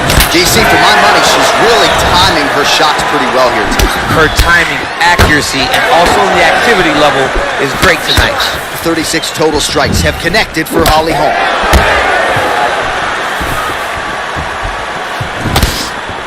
Oh, effective strike there by Vieira. Wow!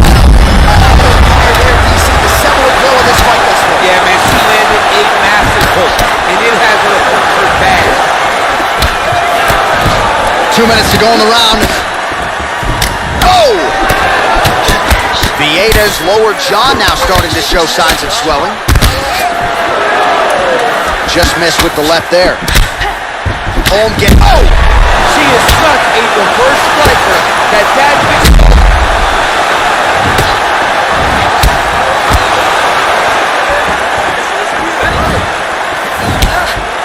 big knee to the body! I'm not sure her striking has ever looked better, DC. Finding the range with relative ease here tonight. she's doing a great job of timing everything. She is seeing everything out there. Nice leg kick.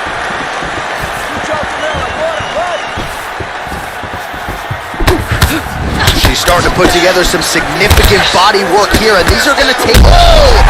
Can't take pictures now. She has to react. She has to go chase the finish.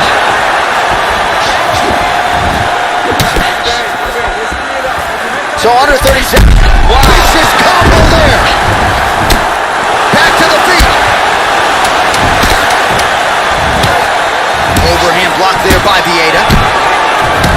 What a fight so far. All right, so she's making her way back to the stool. You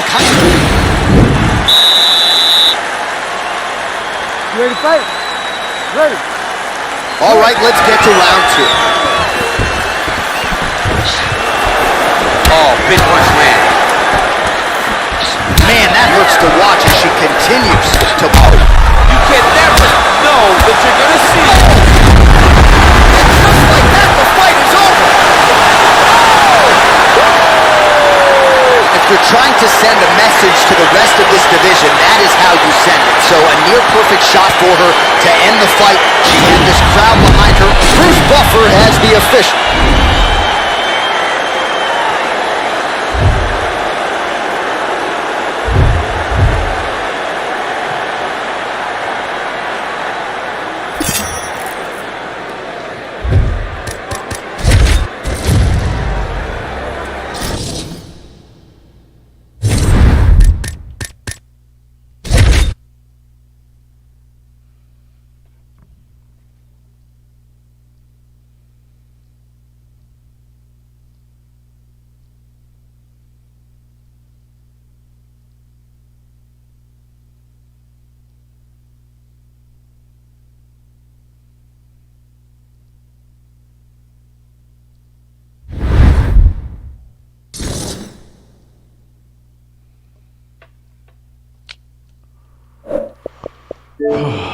Just keep giving me these unfair ass fights, man.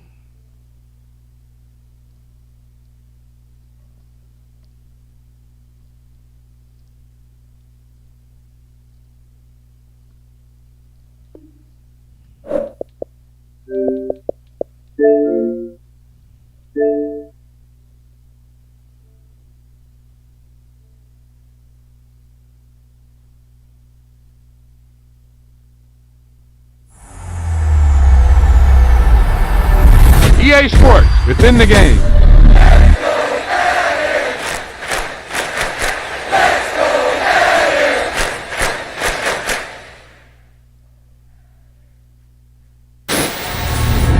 Great play call, great pass, great reception. That play had it all.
EA Sports coverage of the NFL brings us to First Energy Stadium here in Cleveland, Ohio.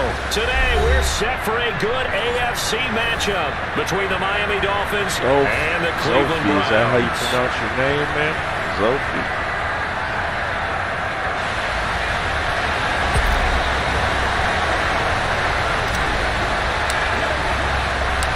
Cade York set to do the honors here, and we are underway from Cleveland. Fields it right around the goal line. The lane opens here. He's past the 30, and he is out of bounds.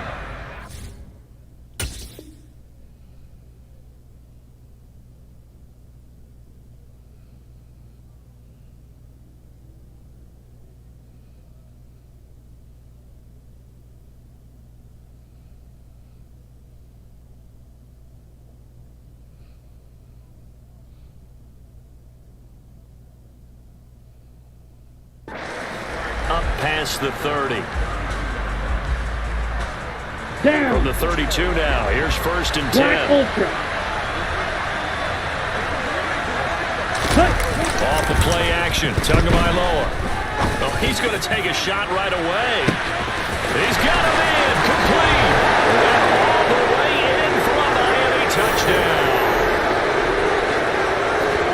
Well, one word for that opening play call, and that is aggressive, but it worked. First play from scrimmage, long touchdown pass. Well, let's be honest about it. In our production meeting last night, we talked about when would the secondary get tested. I did not say that it'd get tested on play number 1. I knew as the game went along, they would take their shots, but that, as you said, a bold strike and very successful right out of the gate. And he'll get it up just past the 20 as his guys will go to work at the 21-yard line. Watson and the Browns now with a 1st and 10 at their own 21. They start on the ground with Nick Chubb. And he will lose yardage on the play. Back at his own 19-yard line. So the opening play of the drive goes backwards. Now they'll come up on 2nd and 12. Watson's throw into the hands of Peoples-Jones. We'll see what kind of mindset they have here offensively after giving up the touchdown on the opening drive. And based on our time with them, prior to this game, I feel like they've got a good mindset going in. In fact, the discussion that we had with the coaching staff was, we may give up some points in this game, so offense has to be ready each and every time to either equal or try and get us ahead and try and keep us ahead. This is their chance to respond to that first touchdown given up.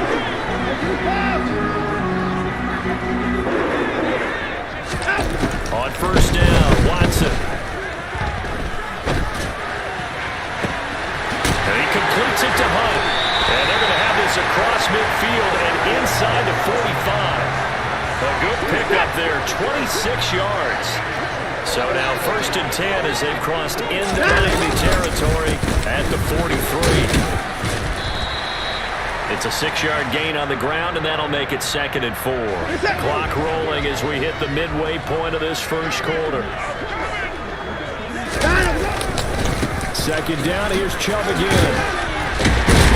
And he's going to get this inside the 30. That's good for a Cleveland 1st down, an 11-yard pickup. Couple of nice carries back-to-back here, establishing the ground game a bit. Yeah, these aren't bare-bones runs now. I mean, they're getting substantial yardage, the kind of yard you're looking for, right? Let's go ahead and use a cliche. Stay ahead of the change, right? 5 or more yards each time, that's what you're looking for in setting a tone and getting your offensive line going. Good sign on the opening drive. They go with Chubb on 2nd down, and he'll take it down here just shy of the 15 at the 16-yard line. 4 yards the pickup, 1st down.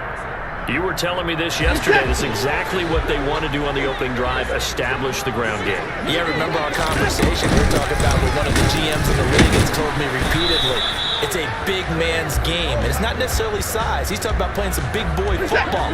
Line up, get leverage, knock people back, and establish the run early. On 2nd and 11 now. Watson. He's got Njoku over the middle. And they corral him just a couple yards shy of the end zone. 1st and goal, and a chance to get that initial touchdown right back. They'll run with Chubb. Able to get a couple here, but won't get across the plane as they stop him right around the 1. After 1, 7-0 on EA Sports.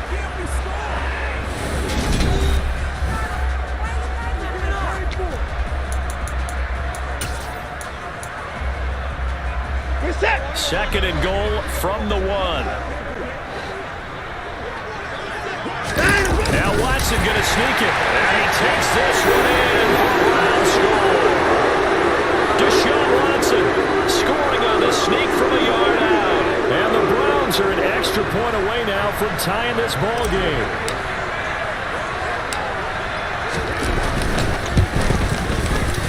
Extra point by York is up and good. And we are tied at 7.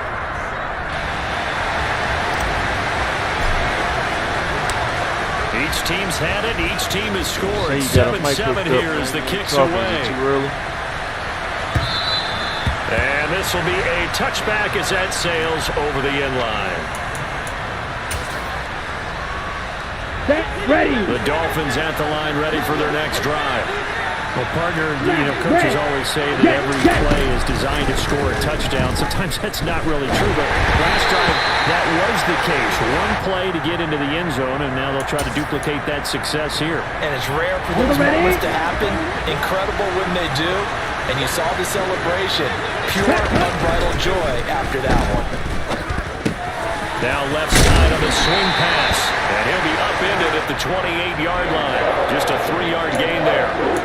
Good reactions there defensively. That screen was a little slow in developing, and they shut that one down with a little gain.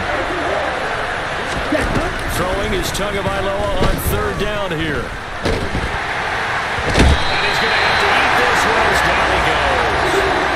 Multiple players combined for their team's first sack of the game. Now that was a passer's nightmare. The front door totally shut down by the defense, so it kept going backwards, hoping to find another avenue of escape. It didn't exist. Now meanwhile, they go for it on 4th down, and my goodness, incomplete.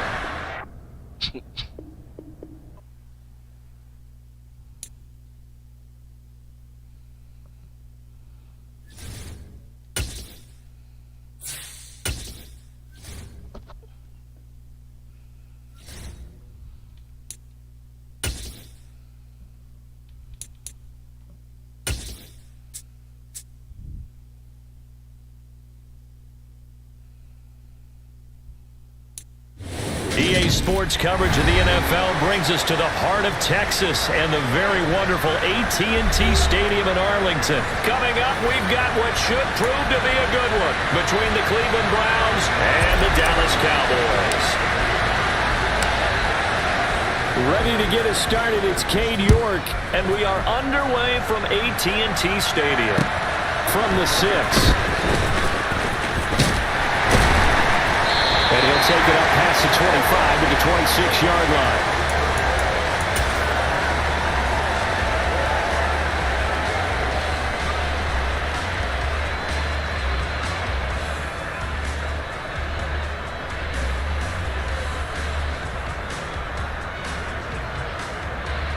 Here we go, here we go.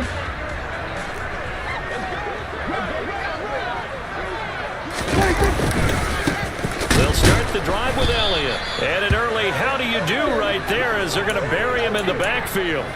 Call it officially a loss of 2 on the first play from scrimmage. 2nd down. No surprise there, Jadeveon Clowney with a tackle for loss.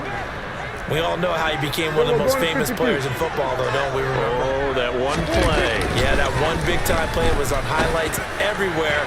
They want to see more of that here in the NFL. And he'll have it past midfield almost to the 40 before being taken down. It's a gain of 34. Execution was one of their watchwords leading up to this one. And on that play, able to execute brilliantly here on this opening drive. So the big play gets him across midfield now for 1st and 10.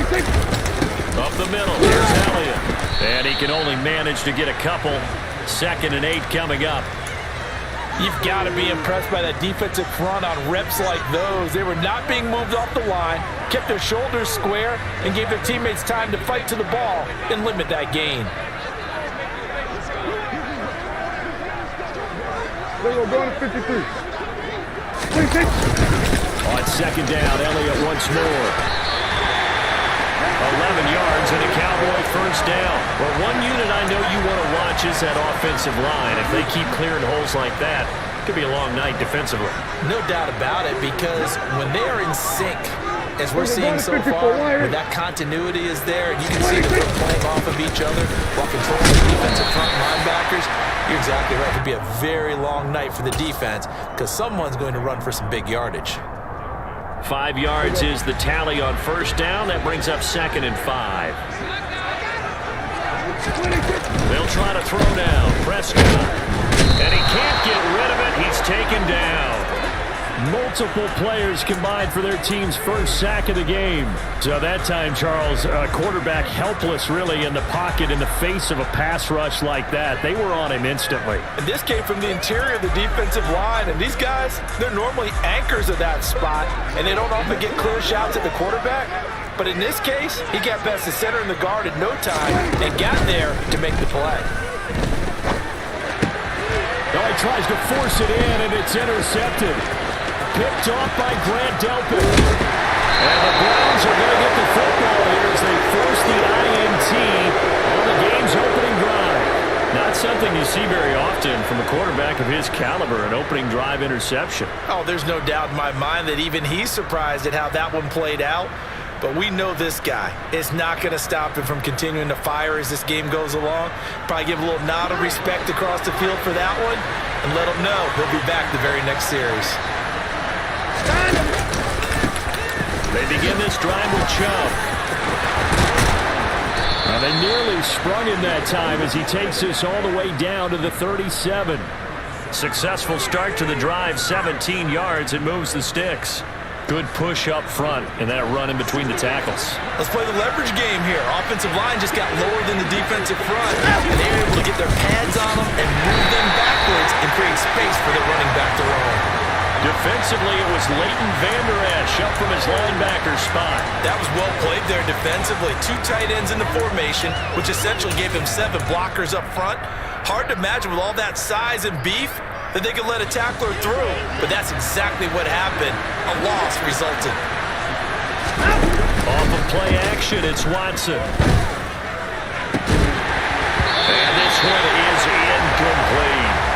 It's another zone defense. It looks like it's open for possibilities, but they did a nice job patrolling the middle of the field and forcing an incompletion. An incomplete pass on that last play, and that means they'll need to come up with something here on 3rd down. They'll run the option left, and they'll get him down at about the 37, well short of the first. They'll get a couple of yards on the keeper, but it's going to lead to a 4th down. So now on comes the field goal unit, and wow, this is no ordinary try here. This from 54 yards away.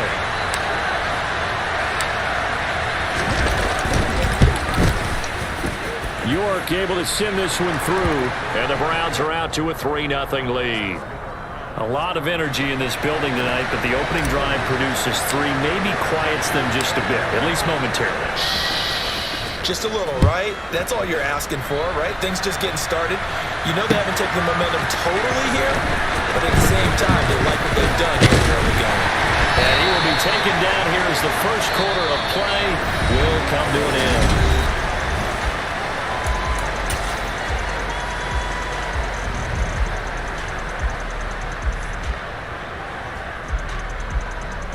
About set for this next drive by the Cowboys offense. Their first drive of the game, they were moving the ball okay, then the interception, but they only gave up 3 points the other direction. Yeah, and that's a big relief for them because when you give up an interception like that, it can be such a momentum changer, but to only give up 3 on the back end gives you a chance to walk back out on the field, and while you're behind, it doesn't feel insurmountable at all. Well, the first play of the drive lost 4. Now they'll look to move it forward here on 2nd and 14. Prescott to throw this time. And the Browns pressure gets to him that time, and he's going to go down. Jordan Elliott, the defensive tackle, getting in there for a loss of 5. Well, it was 2nd long. Now it's 3rd and even longer. They're going in the wrong direction here. Because they're moving them exactly the way they want to, but you're exactly right. Definitely going in the wrong direction for the offensive guys. They'll need a big play here. Will Dak and the Cowboys after the sack. It's 3rd and long. Now Prescott. Out toward the sideline and completing it to Pollard. He takes us beyond the 35 before going out of bounds. The defense shaking their heads, not aggressive enough, and they allow him to convert a 3rd and 18. So here's a 1st and 10 at the 38. Running the jet sweep as Prescott bats it forward. And he's going to get a solid gain of 9 before being brought down. 2nd and right at a yard.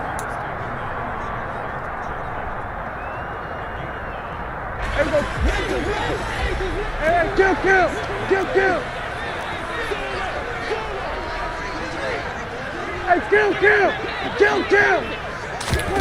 On 2nd and 1, Prescott. That is caught by Lamb. And a crossover out of bounds right at the 25. A gain of 28 yards there and given the 1st down. Brandon, what's even more impressive is that kid against double coverage.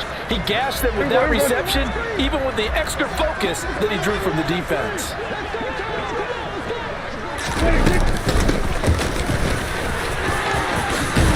It's a determined running there as he'll pick his way down to the 12-yard line. This game not quite as good as the last, but still over 40 yards between the two. How about that there? No frills, no additives, right? Nothing crazy. Just find a way to pick up the 1st down. A nice run right there. From down at the 12, it's 1st and 10. Prescott. That's complete right around the 8. So the completion good for 6 yards, and that'll bring up 2nd down. 2nd quarter, 2 minutes remain, 3-0 our score.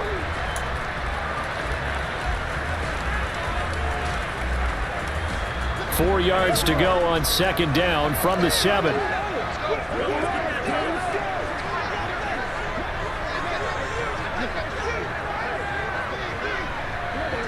Kill!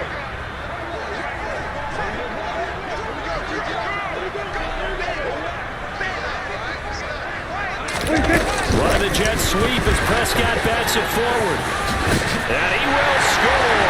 Touchdown, Cowboys. Jalen Tolbert, a 7-yard touchdown grab. And the Cowboys have taken the lead. Extra point by Moore, up and good. And that makes it a 7-3 lead. Following the touchdown, here's Marr to kick it away.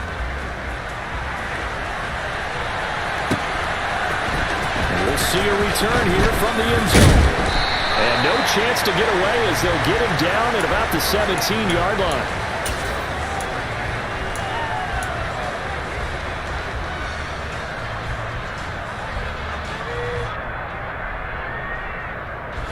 The Browns drive about to get started. Last time I remember their drive stalled, but thanks to their kicker, moving a long field goal to at least get them 3. Now here they'll try to do better and find the end zone. And in our experience, how much fun is it for coaches to know that they've got a kicker who can nail it from long distance? Now the hard part is, as an offensive play caller, you don't want that in your head too much where you're relying on it, and he goes out and gets the job done for them. But I'm quite sure he would be content to just kick extra points from here on out. Yeah, absolutely no question. I think his teammates would be okay with him just kicking the extra points as well.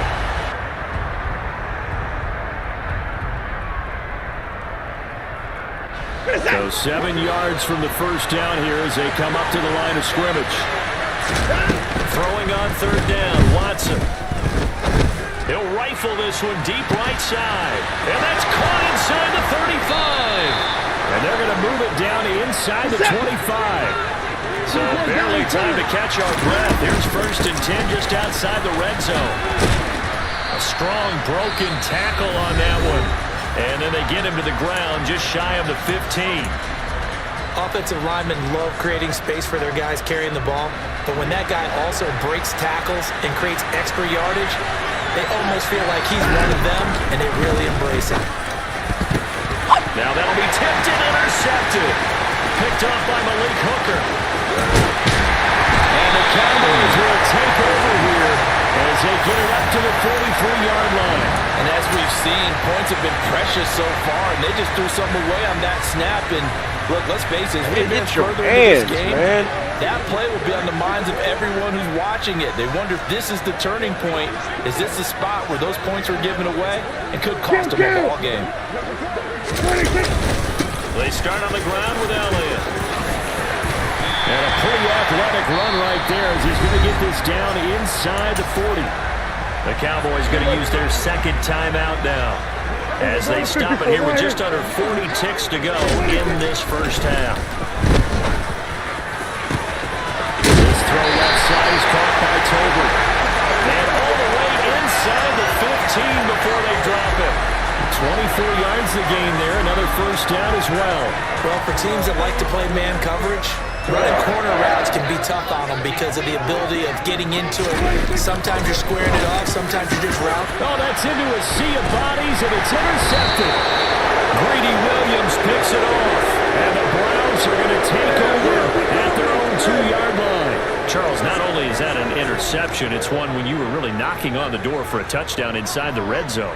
You're actually thinking points. No matter what, at worst, you're thinking kicking a field goal, getting 3. We might look back on this in the second half and say, remember when they didn't get points on that drive? This could cost them. And he's going to lose yardage, not that it matters, as the final seconds tick away. That's it for the first half. 2 more quarters to go. We'll have plenty more to see after the break. Welcome back. Halftime over. We are ready for quarter number 3. Alongside Charles Davis, I'm Brandon Gaudin. The Browns going to see the football first, but they trail here as we resume play on EA Sports. And here comes a return from the middle of the end zone. And beyond the 20, but not by much. In fact, just a yard pass there to the 21.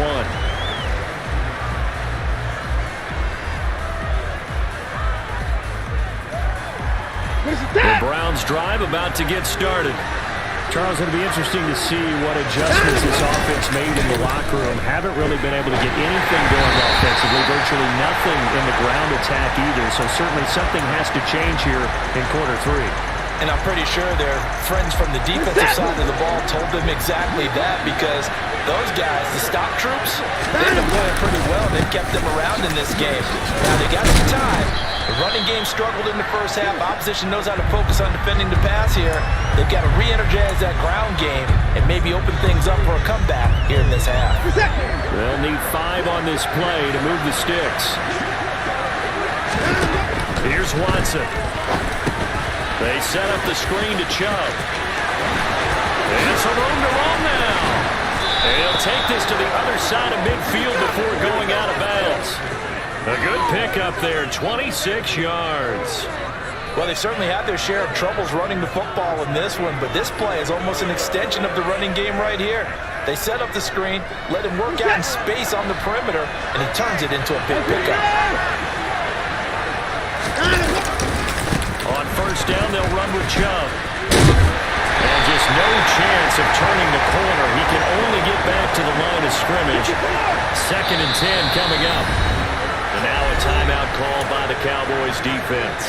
It's just their first, so 2 remaining as they burn 1 here in this 3rd quarter. 3rd quarter of a tight football game as we come up on a 2nd and 10.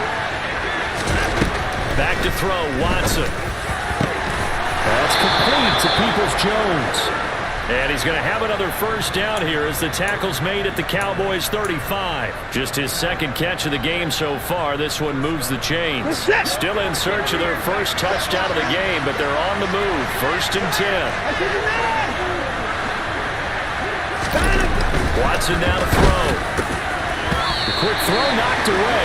It's incomplete. It sort of looks like they stopped some fight in them on this series because it seemed like things were headed for the red zone. But if this defense gets 2 more stops, they can keep them out of that area. Dallas, Texas is the spot. 3rd quarter inside AT&T Stadium. Glad you're with us. 2nd and 10. Again, Watson to keep it. Bulldozes past him. And they're able to get this one past the 30 down to the 25. Nice pickup. 10 yards and a first down on the keeper.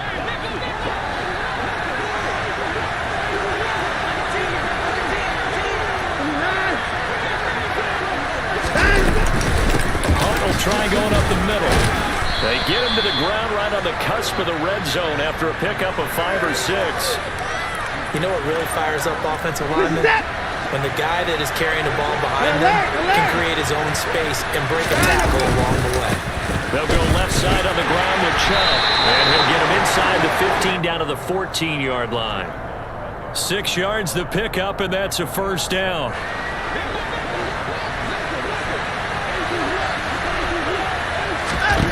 Here's Watson.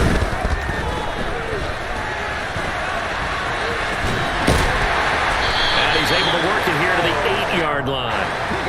Ball on the 8. It's 2nd and 4. Handoff up the middle. Hunt. And he is into the end zone. Touchdown, Cleveland. Kareem Hunt, an 8-yard touchdown run. And the Browns have taken the lead as they go right down the field and score on the opening drive of the second half. Extra point by York is up and good. And the lead is now 10-7. York ready, and here we go as he sends this one away. This will be brought out from the middle of the end zone. And only able to get this to the 19, so probably should have opted for the touchback. The Dallas offense here set to begin the drive. And they'll be working from behind now following the touchdown a moment ago on the opening drive of the half. I think the guys right now, as they go out on offense, they're zeroing in on one big key. They don't have to do anything differently just because they're down on the scoreboard now. The intent is still the same in what they plan to do. And Prescott, his 3rd interception. Picked up by Denzel Ward. And the Browns are going to take possession of the football. So rare to see any quarterback toss back-to-back interceptions in the NFL, regardless of status or experience. Whether it's him personally or just the offensive game plan, I think this defense is reading something out there, and they're holding the upper hand. And that is taken in by Njoku. Touchdown! David Njoku, 30 yards. And the Browns will add on to their lead here in the final minute of the 3rd. Well, this offense only mustered 3 points in the first half on that field goal. They picked up the pace now. 2 third-quarter touchdowns. Hey, you remember that appearance we had last week in front of that crowd, and they asked about halftime adjustments and all that was going on, and remember what I said. It's not always an adjustment at halftime. Sometimes just remembering the game plan and playing better, tuning it up and just working through it methodically. They got it done in this case. Of course, I'll always remember that appearance because I had on a brown belt with black shoes, and you pointed that out in front of the crowd. So thanks for that. I said that out loud? You did. My bad.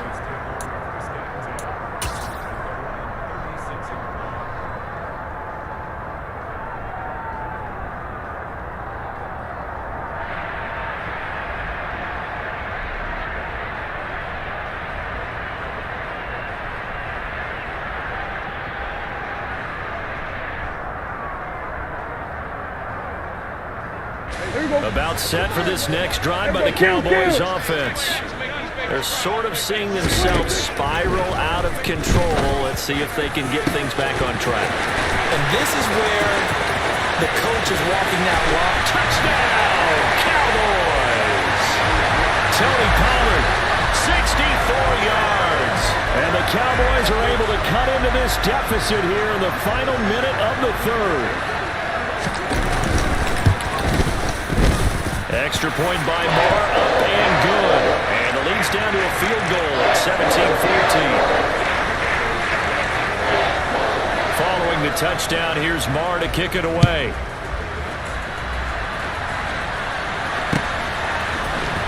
This is going to be returned from the middle of the end zone. And he's able to get this across the 20, but not by much as he's marked down officially at the 21.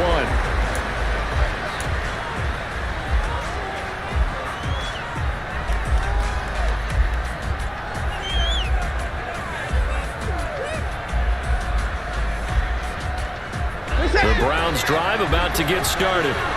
Their lead down to a field goal now as they start with a 1st and 10.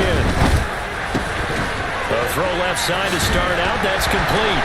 And he's going to get this one across the 30-yard line. It'll be a gain of 10 to start the drive out, and by a few inches, that'll be a first down. And what a nice example there of a tight end doing exactly what he needs to do. How about how he worked his way to the outside, made sure he secured the catch, and then anything after that, we count that as a bonus, and indeed, he gets enough for the first down. We have played 3 quarters.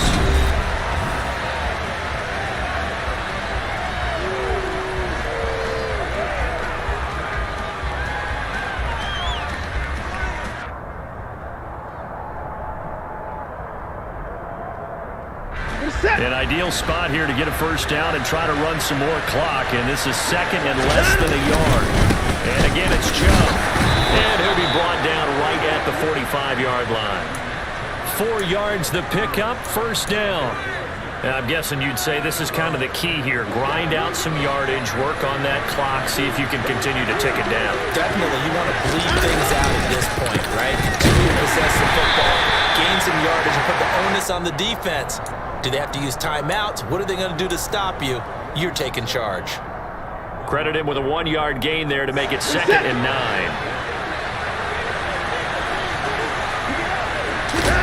They'll try the air now with Watson. Letting one fly deep for Cooper. And it's knocked away and incomplete. This a very important drive, and that incompletion leads to a very important third down here if they're going to try and get the football back. Yeah, getting it back, absolutely crucial to their chances to try and win this game. I would expect a lot of pressure here. They can't afford to let them continue to get first downs and eat away at the clock. One of the bigger plays in the game thus far. The crowd getting into it as we come up on a big third down. They'll go screen here to Hunt. And they're going to get this to about the 44-yard line. Let's give a little credit there. The offensive play caller sensed that the screen pass was available. Whenever you're getting a lot of heavy pressure towards your quarterback, that's when you're thinking about running the screen and using that pressure against the defense. And it worked very well there for a first down.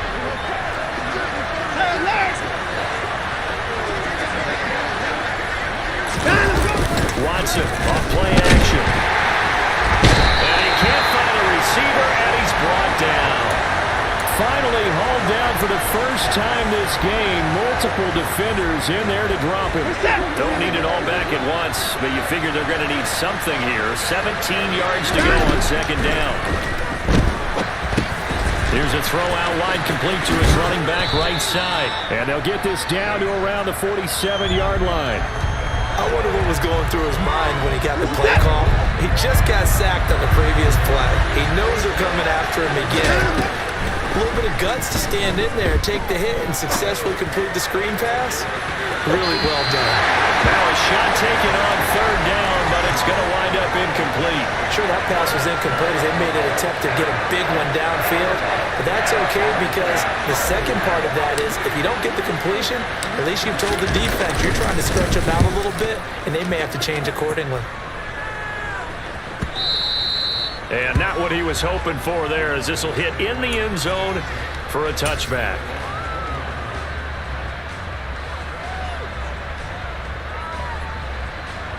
The Dallas offense here set to begin the drive. Their defense accomplished step one of the mission. They forced the punt. Now they'll look to erase that deficit and take a fourth quarter. And that's intercepted yet again. And that could be the backbreaker. Picked up by Denzel Ward. And the Browns are going to take possession of the football. Well, NFL quarterbacks have learned the hard way. You're not going to get rich thrown against this guy. He's definitely too good. And this is now his second interception of the ball game. And if I'm running the offense, I got to tell my guys, you've got to go work on the other corner. Yeah, he is met at the line of scrimmage, and he goes down right there. And now here comes the third of their timeouts defensively. So they'll be left with only the 2-minute warning to stop it from here on out. So after the run for no gain, here's 2nd and 10. Back to the ground. This time it's Chubb. They'll be brought down on the 30-yard line after a gain of 6. Now, the objective there, I mean, yes, the positive gain, that's nice, but work some clock. Yeah, you're exactly right, but the problem for them is still within a possession, so they can't just sit on it running the ball. They'll have to find a way to throw it effectively as well. That he's brought down short. 2 yards there, needed 4. Less than 2 to play with just a field goal separating these two sides.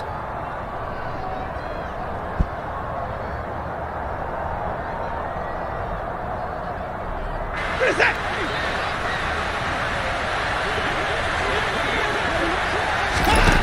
On 4th down, Watson. Oh, what? And look at this. They get the turnover they needed. It's intercepted. Picked off by Marquise Bell. And the Cowboys are going to take possession of the football. So that changes things. You get the interception, and then to boot, a good return tacked on.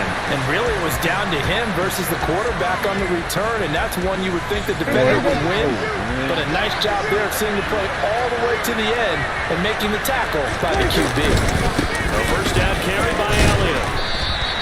It's a 6-yard pickup, and it gets him to 2nd and 4. I like it. I like the call. Still an opportunity to run the football and chew up a little more time off the clock.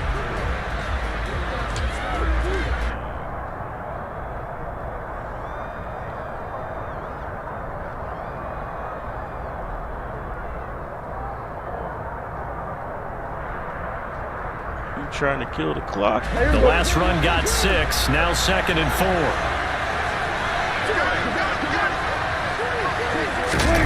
Running the jet sweep as Prescott backs it forward. And he'll be out of bounds, able to get it down to the 25 there. 7 yards there and a first down. And this is just a little touch pass. They send the receiver in motion, just kind of tap it forward to it. That doesn't turn into a huge play, but they do pick up a first down. A nice, consistent gain.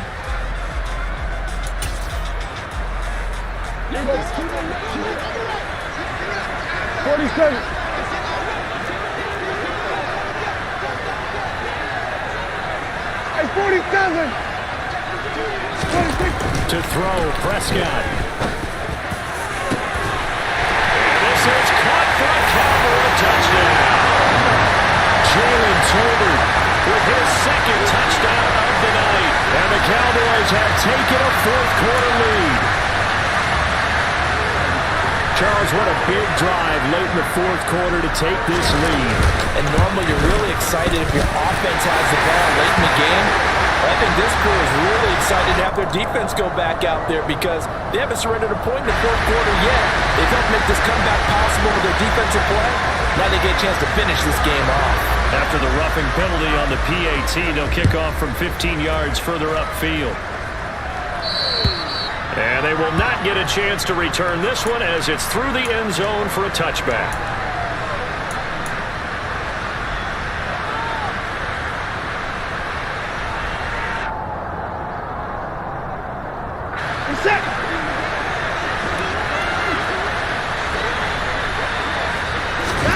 Now Watson.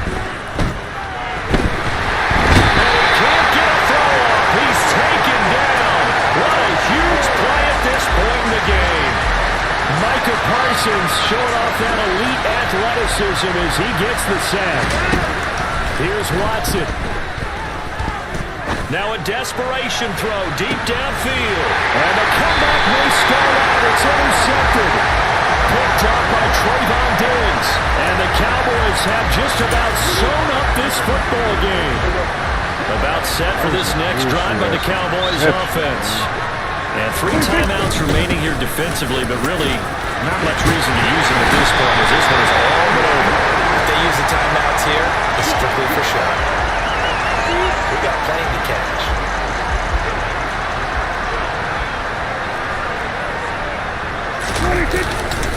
They keep on the ground with Elliott. And that play goes nowhere. Taken down, losing yardage at the 50.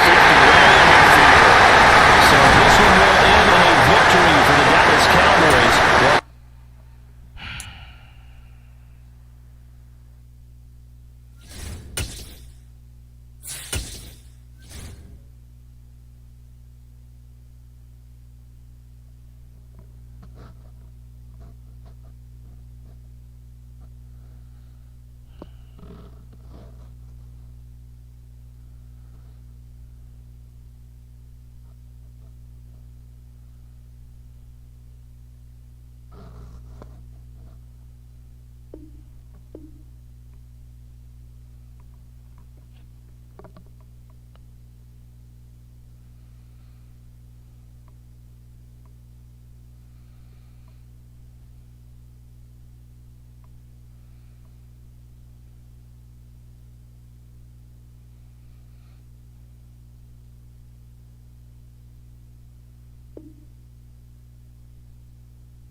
It's the NFL on EA Sports, and we are a mile high at Broncos Stadium in Denver, Colorado. Coming up, we've got a good matchup on tap between the Cleveland Browns and the Denver Broncos.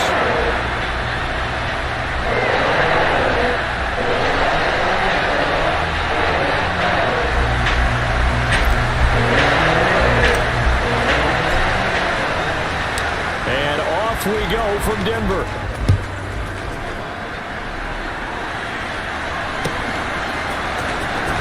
A return from the middle of the end zone.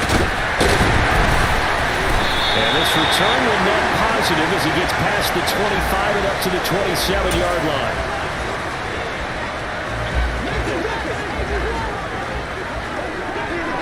Check.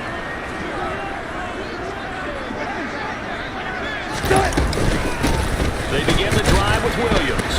And the reinforcements come in as they're going to stop him behind the line. It'll go as a loss of 3 right away, and it's second down. Play action. Now Wilson. Got a man over the middle, and it's complete. And he'll be taken down, but not before they work it across midfield. They go play action with Wilson. Toward the sideline, and look at that catch. Dragging the toes. That's going to be a first down. Well done. 14, 95. And they'll bring the big tight end across the formation left. Throwing now, Wilson on first down. And this is taken in by Hamler for a Bronco touchdown. A great play there. 26 yards. And the Broncos put the night's first points on the board as they take the early lead. Extra point from McManus is good. And that makes the score 7-0. After the touchdown, here's McManus now to kick it away. This will be brought out from the middle of the end zone. And tackled at the 21-yard line, so a net negative there of 4 yards.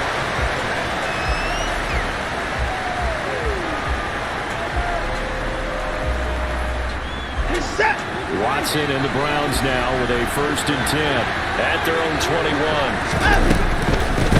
A first carry now for Kareem Hunt. And the second wave of tacklers is going to get him as they stop him behind the line.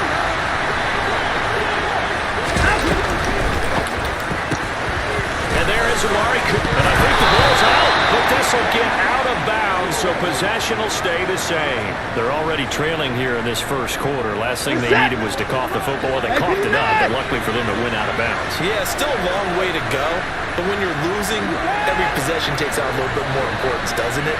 And in that case, they almost made this game a lot more difficult for themselves by turning it over. Fortunate there.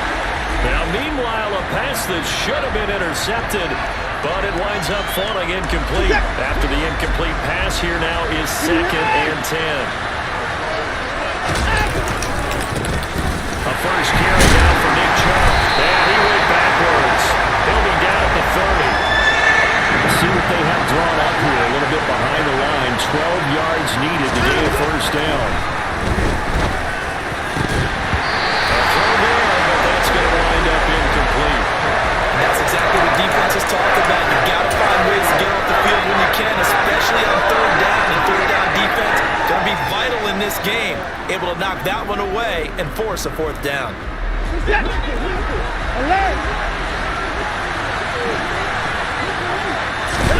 There we go on 4th. Watson. And incomplete on a deep ball. Boy, a real head scratcher there. And that will force a turnover on downs. So 1st and 10 now from the 30. Off the play fake. Here's Wilson. Going down the middle, and it's complete. And they do get him down, but not before he's able to slip it inside the 5-yard line. Hey, alert! Go, 14. Williams going anywhere. He'll lose a couple back to the 6. Second and goal from the 6 this time. 36 power. 12. Williams will try again. The second down play, not much better than the first, just a gain of 1 there. His path became similar to almost running a stretch play, didn't it? Trying to find a crease, anywhere to put his foot in the ground and cut back. It just never materialized. Check 50. Now they bring a receiver in motion right. On third and goal, Wilson. And he is into the end zone for a Denver touchdown. Jerry Jeudy, a 5-yard touchdown. And the Broncos are off to a 13-0 first quarter lead. McManus's point after is good. And that'll make the score 14-0. After the touchdown, here's McManus now to kick it away.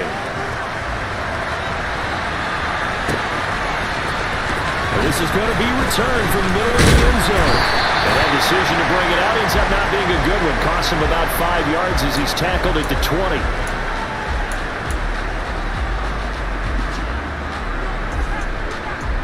The Browns drive about to get started. They find themselves in a good-sized hole here, and a good-sized hole early on in this game as they come up on first down. Watson's throw into the hands of Peoples-Jones. And he's brought down, getting this one up to about the 35. They may want to go back to that one. First play of the drive, good for 15 and a first down. Watson. And this one's incomplete. Let's face it, if you want to get back into the game, these are the kind of throws you got to hit. He's wide open right there. Got to be able to get it to him, don't you think? And those are the throws that haven't been available to them every time he's dropped a pass. Yeah, that's a big miss. So after the incompletion on first, now second and 10. Throwing again is Watson. Looking deep in the direction of Cooper. Oh, this is taken in. It's complete. And he'll go down, but not before getting this inside the 30. 39 yards there, a big one. And this offense needed something to try and seize the momentum a little bit. That might have been exactly what they needed.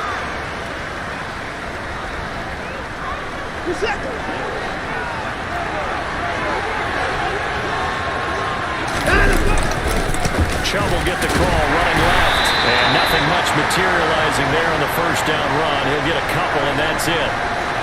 And the big fella stuffed that one up in a big way. I think doubling him has to be a priority because you can't move up to the next level if you don't take care of him first. Shoves him aside. And he'll take it into the end zone for a Browns touchdown. I think you'd have to say Nick Chubb, pound for pound, one of the most powerful runners in the NFL. He proved it there. Extra point by York is up and good. And that'll make our score 14-7.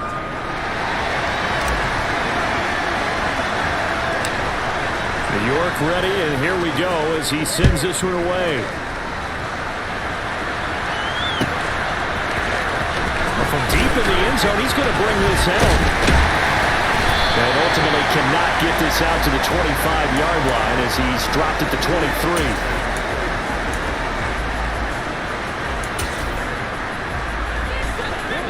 Denver offense at the line, ready to go. So for this offense, Charles, remember, drive 1 made it to the end zone. Drive 2 resulted in the touchdown as well. Now they'll try to make it 3 for 3. Yeah, and you know, they told us all week that this was the plan and this is what they wanted to execute, but did they really believe it would happen this well, this efficiently? I know they'll take it, and afterwards they'll say, there was never a doubt in our minds we were going to be successful in this one. That's complete. It's Okuebu now.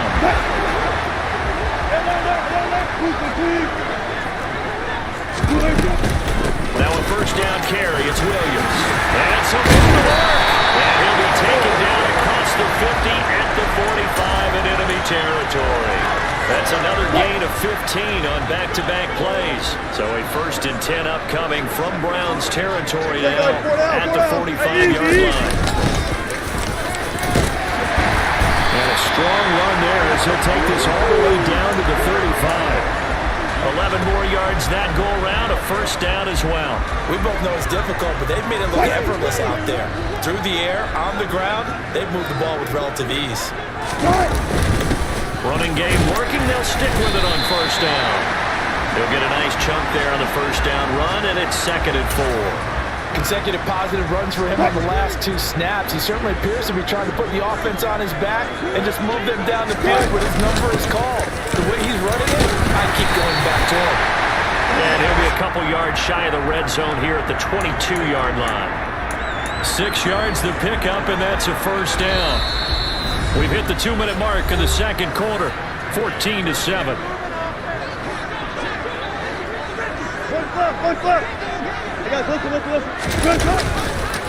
They give it to Williams, running right. Brought down at the 20.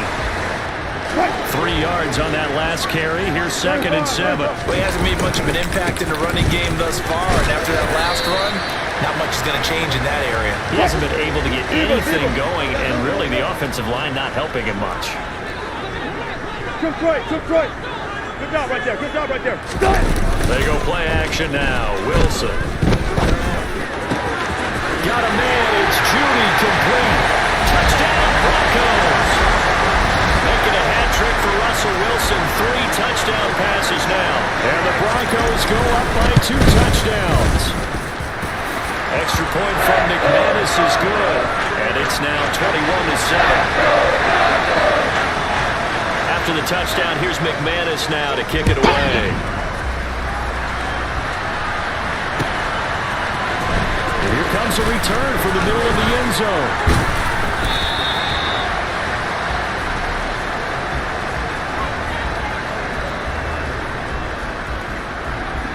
The Browns drive about to get started.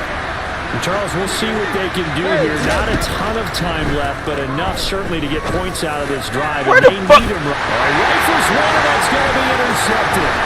Picked up by Justin Simmons.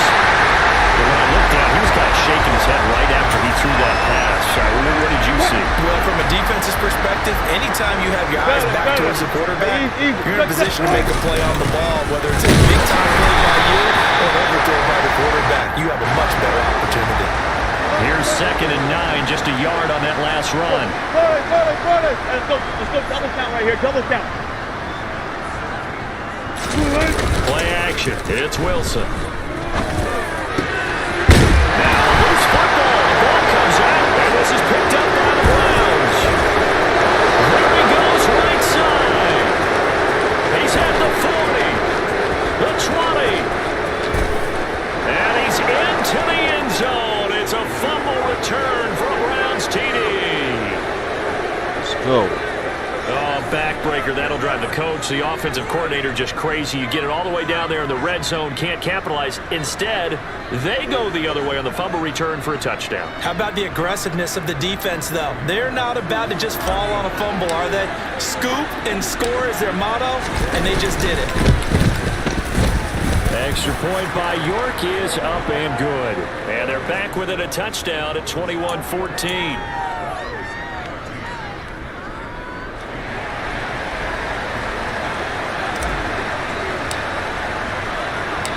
So here's the kickoff now as they'll get it again following that fumble return for a score. And a fair catch signaled for and taken successfully.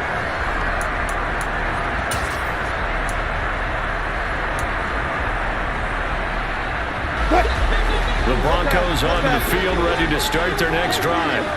And with a 7-point lead, they'll likely look to take this to the locker room and not really press the issue. They'll get that complete to Alderno. And he'll be out of bounds, but able to get it up past the 45. So one play, and they're already just shy of midfield. Wilson. Oh, the ball comes out on the hit, but they'll say it's incomplete. I see the surprise in your face there, partner. That is a rare incompletion from him. He's been on point this entire game. He has percentage completion-wise way up. Not that time. They'll roll him out right. They're going for Herbert, but this is intercepted. Picked up by Denzel. And the Browns are going to get the football there as he gets this up to the 38-yard line. For the Browns, good starting field position as they have it 1st and 10 at their 38.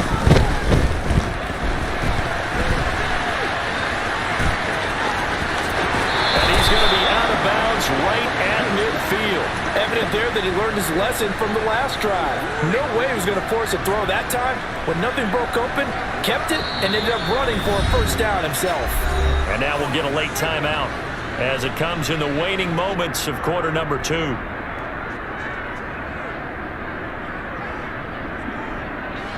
So with 4 seconds to go in the half, here's the field goal unit onto the field. And, folks, this is a 67-yard attempt. That's running out of steam and won't get there. He left it just short. No good. Time for a break. We've hit halftime. 2 quarters down. 2 still remain. We step aside. This is the NFL on EA Sports. And we welcome you back live now inside the booth alongside Charles Davis. I'm Brandon Gunn, set and ready to rock for the 3rd quarter. The Browns going to see the football first, but they trail here as we resume play on EA Sports. And this will be brought out from the middle of the end zone. And the decision to come out of the end zone is going to cost him 5 yards as he's taken down right at the 20. The Browns drive about to get started. Well, Charles, in that first half, we saw a fair amount of offense on both sides of the football, and now the team trailing here will start with it in the 3rd quarter. And we both know this coach pretty darn well, don't we? Because his game planning is always on point. And now that he's getting the ball to start the 2nd half, how about all the offense that you already referenced in the 1st half? He'll put that all together and come out with something really strong, I believe, to get things going here in the 3rd quarter. They'll wind up using 10 on the sack. And it'll lead to a 3rd and long. Back to throw, Watson. And the throw here going to be incomplete. So it doesn't look like they're going to be able to build off the turnover. Well, the defense certainly did its part to gallop the football. But you're exactly right. It looks like they have to punt this one away. And it's not a turnover, but doesn't it feel like one after grabbing the momentum with the defensive play? Yeah, and they had all that momentum after getting the football, and now zapped right back in the other direction. Hamler now on the return. That'll be put in the books as a 53-yard punt. And the Broncos take over, 1st down and 10. Denver offense at the line, ready to go. They start the drive on the ground. It's Williams. And he can only manage to get a couple. 2nd and 8 coming up. They'll break the huddle, come up on 2nd and 8 at the 27-yard line.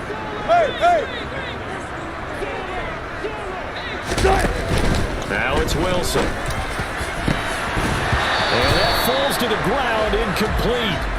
A nice job of bodying him up defensively, and now it brings up 3rd down.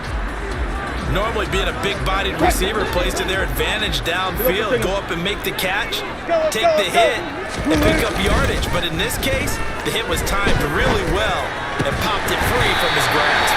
And he will have a Broncos 1st down as they're able to get the 3rd down conversion.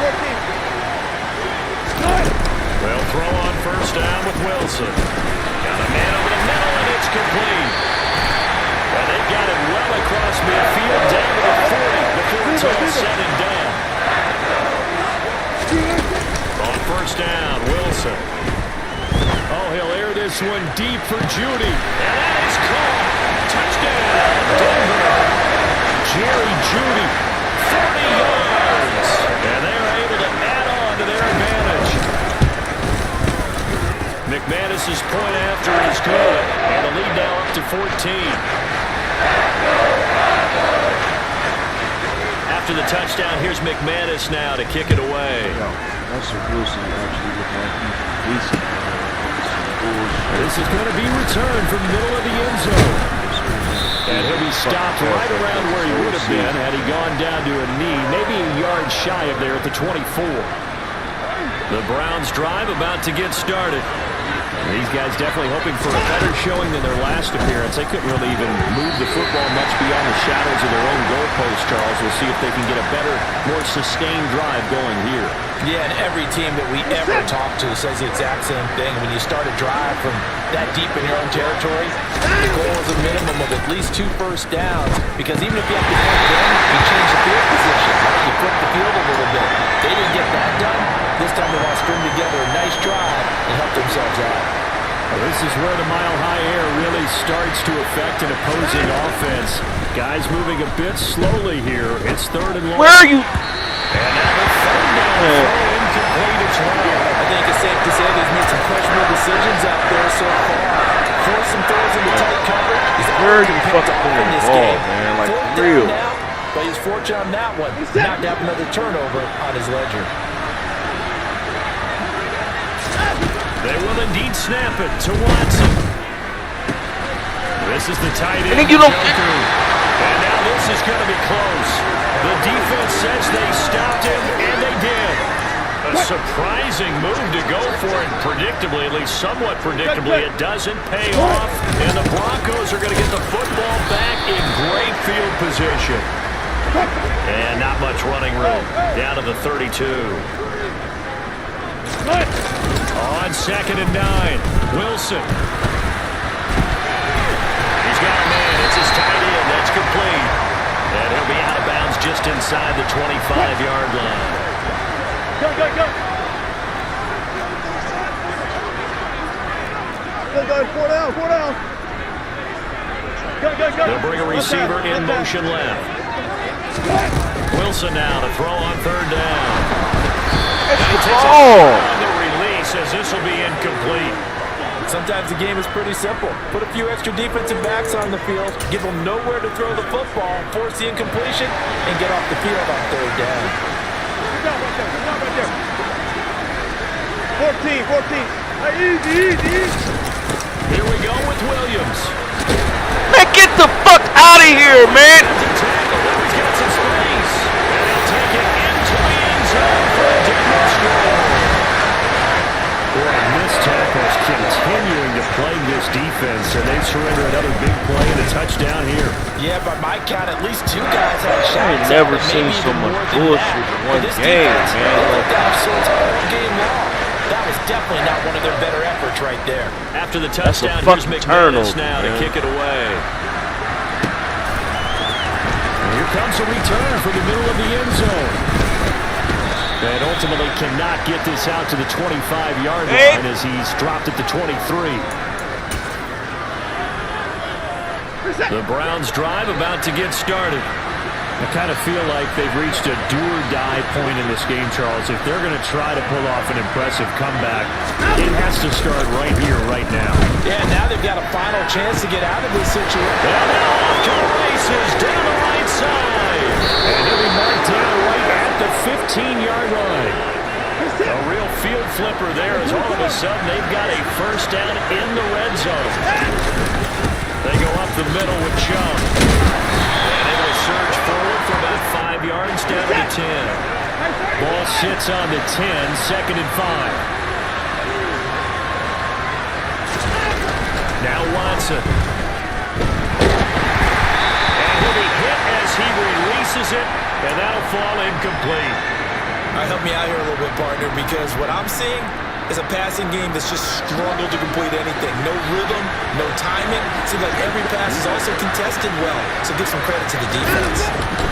Here's Watson. And it'll be intercepted. Picked up by Justin Simmons.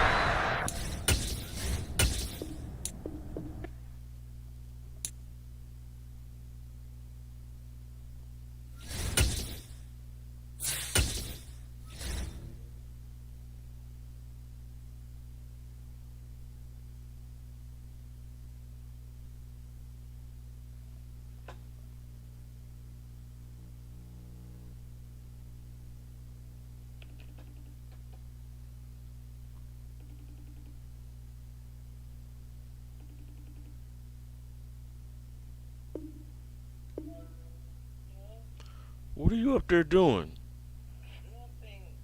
What's that noise? threw the computer on the floor. Man, stop scaring me like that, man. No. Goodbye, man.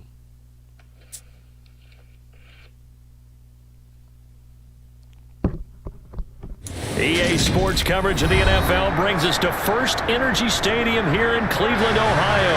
Straight ahead, we've got a good one on tap here between the Philadelphia Eagles and the Cleveland Browns.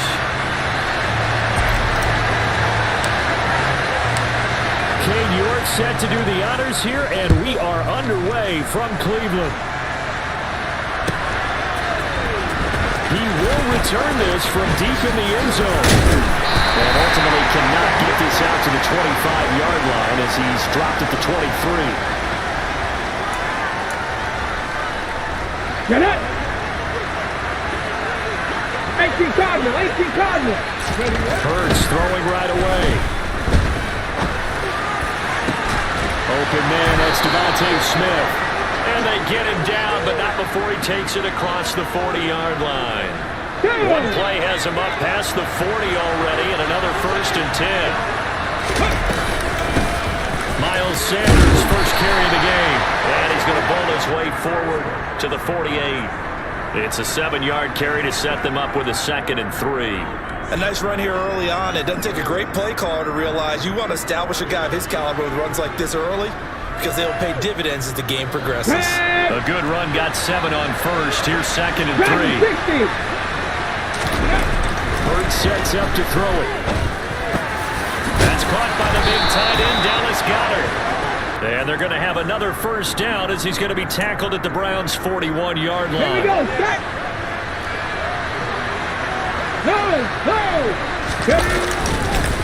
Hurts a handoff to Sanders. And this time they were ready for him as they'll stop him right at the line of scrimmage. Drop behind the line on a nice play by Deion Jones. Let's go now. So the 1st down run lost a couple. Now they come up 2nd and 12. Another run here with Sanders. It'll be a gain of 5, and it's going to bring up a 3rd and about 7 left. A quick burst there, and he nicely bit off. Pretty decent gain. 1st down marker at the 31. It's 3rd down. Throwing is Hurts. As he throws there, incomplete. What we're seeing so far is the defense is certainly coordinated. Both levels doing their jobs in tandem. The back helping the front helping the back. The pressure got home on that last play and forced him to try and throw through contact and short of the sticks. They're going on 4th down with Hurts. Jump, man! That's Watkins. And they're going to be set up down around the 15-yard line. Not often do 4th down conversions result in 23 yards, but that's the case here. 1st down. From the red zone now, they'll look to throw. And this is going to be intercepted. Picked up by Denzel Ward. And he's free going down the left side. It's a foot race. And he takes this one back into the end zone. The Browns defense has a touchdown. That's only the 1st quarter. That's a quick shift in momentum right there because they were driving the football before that interception. And then not only, Charles, do they throw the pick, but it gets returned all the other way for the score. I think the important thing here was it backed up in their own territory. This defense didn't blink. They hung in there, waited for the offense to make a mistake, and as soon as they did, they capitalized in the biggest way possible. Extra point by York is up and good. And it's now a 7-0 game.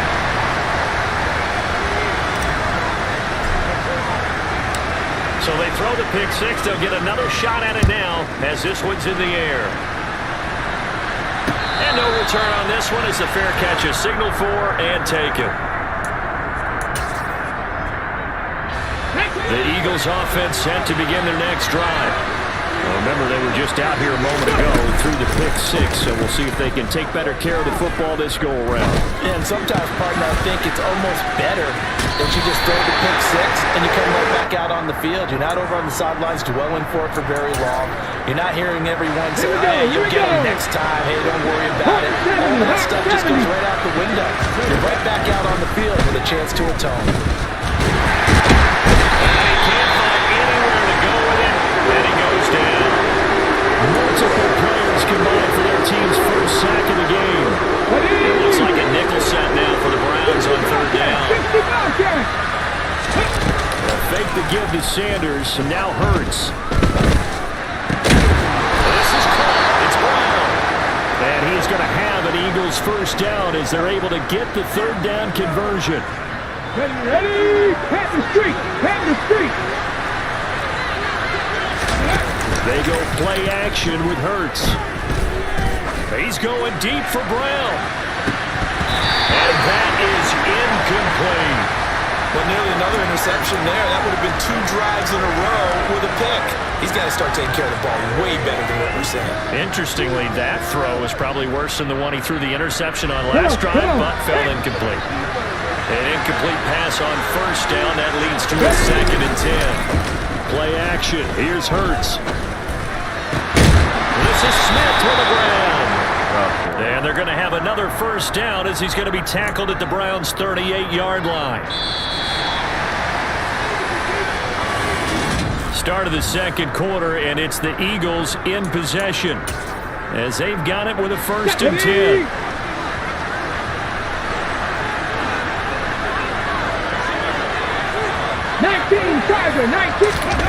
Off the play fake, here's Hurts. And he's going to have to eat this one as down he goes. Sacked there by Jadeveon Clowney. Defensively on the previous play, they gave up a pretty good chunk of yardage, but right there they got a good portion of it right back. And if we just flip it around from the offensive perspective, took a nice step forward, and how about a couple of leaps backwards after that play? They've got to figure out a big call coming up here to try. And this is caught inside the 5. A big play there for Philly. 47 yards. I don't care what level of football you play. This one was a universal, wasn't it? When we were kids and we played touch football, remember we get in these positions and you just say, everybody go along. Pass in the double coverage.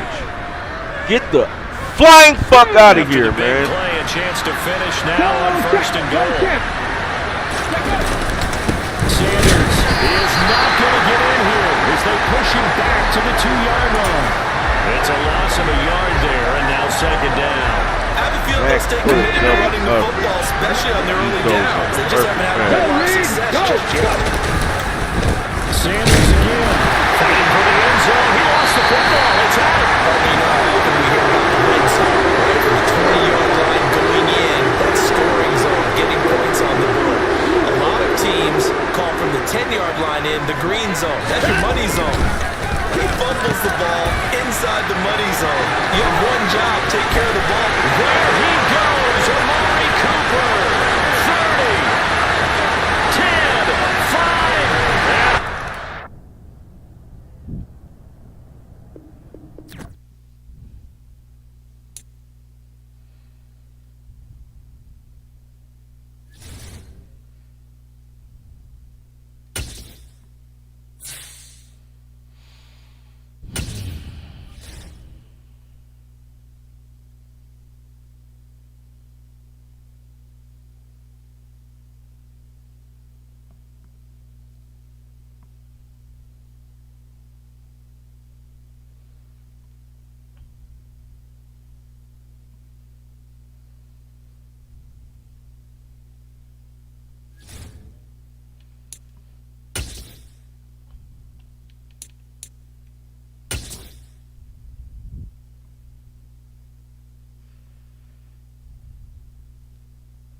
It's the NFL on EA Sports, and we are in the Steel City at Pittsburgh's Acrisure Stadium. Tonight, we've got an AFC matchup on tap between the Cleveland Browns and the Pittsburgh Steelers.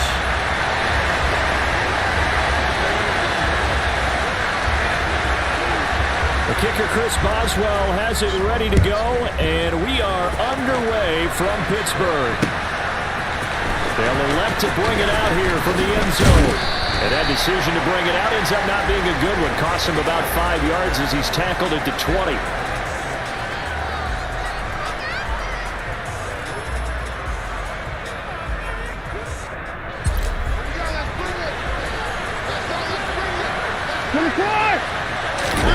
Now it's Watson, the bootleg. And able to get this across the 20 before going out of bounds. 4 yards the result on the first play from scrimmage. Second down.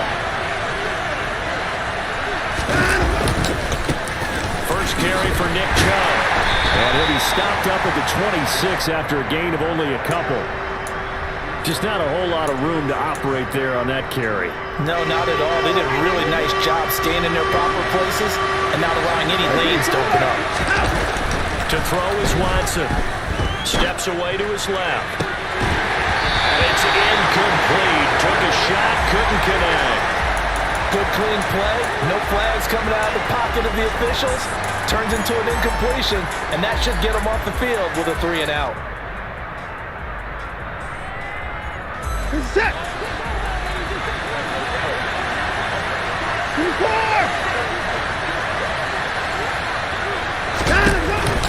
They'll run for it. Chubb.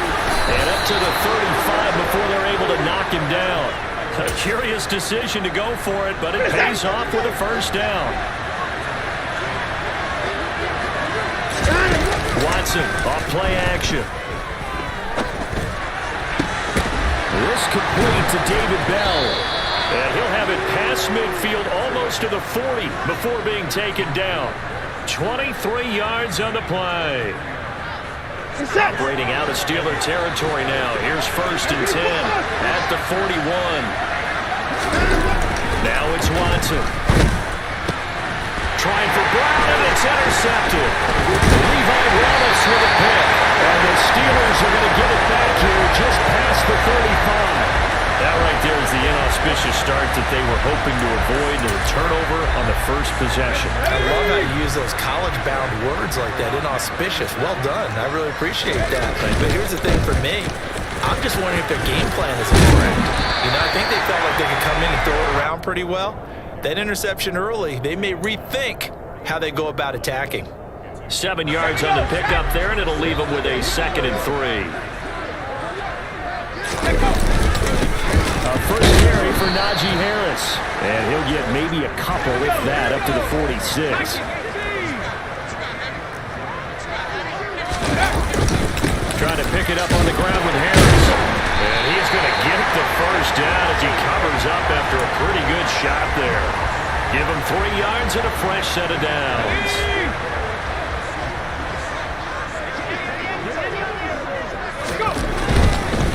They'll run on first down. 1. And he is met in his tracks behind the line of scrimmage. Call it a full 3 yards in the wrong direction there. Brings up 2nd down. Every year I go to the combine and marvel at the speeds that linebackers are running nowadays. They run like DBs. And let's face it, they know how to finish plays too. Eyes up, head up, run right through them. The 2nd down attempt there knocked down as it leaves the quarterback's hand, and it's incomplete. And we're going to see this offense try and spread the field a little bit and utilize the outside third of the field, especially against man coverage. But that time, the defense was up to the task, forcing the incompletion. And he can't get rid of it. He's taken down. Multiple players combined for their team's first sack of the game.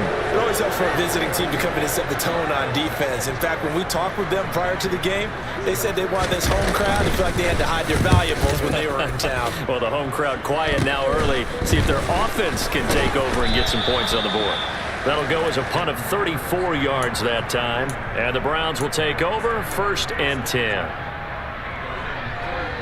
The Browns drive about to get started.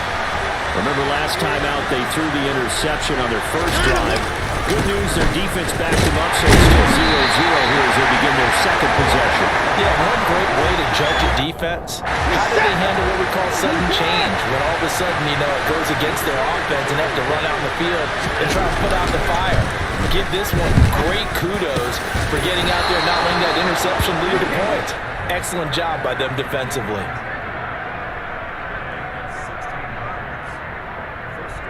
No score after one on EA Sports.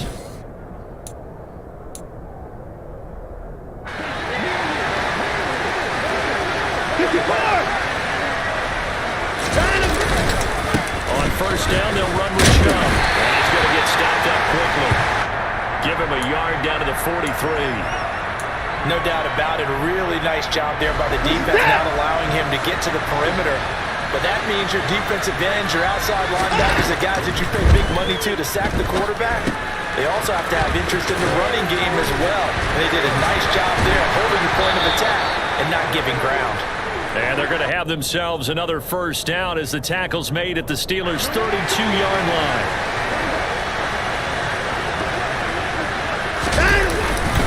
They'll go left side on the ground with Chubb. And inside the 20 before he's brought down. Another nice gain, 13 yards that time, and another first down. We use the word relentless a lot with guys who are aggressive on the field. In this case, it really fits, doesn't it? How about his ability to break tackles and his feet never stop moving? 5 yards on the carry. Good pickup on first down. That's a strong pickup right there on first down. And as this drive goes on, we're seeing an offensive line and running game imposing its will. The first down run got 5. Here's 2nd and 5. Chubb on the counter. And he is into the end zone. Touchdown, Cleveland. Nick Chubb, 14 yards. And the Browns post the first points of the ball game as they take the lead here in this second quarter. Now Cade York for the extra point. It's up and through to make it 7-0 Browns.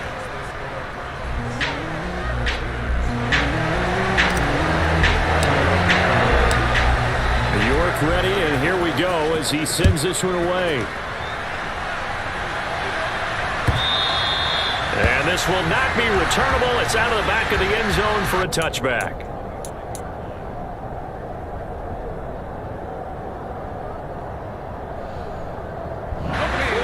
The Pittsburgh offense at the line to start their next drive. They'll be looking to match that touchdown from a moment ago. 7-0 is the score as they begin with a first down. And he's going to be dropped following a pick up of 7 past the 30 to the 32. Well, it's time for them to be good teammates right here. And what I mean by that is possess the ball for a little while. Get at least 2 first downs. Give their defense a chance to settle down a little bit after they give up a touchdown. 6 yards the pickup, and that's a first down.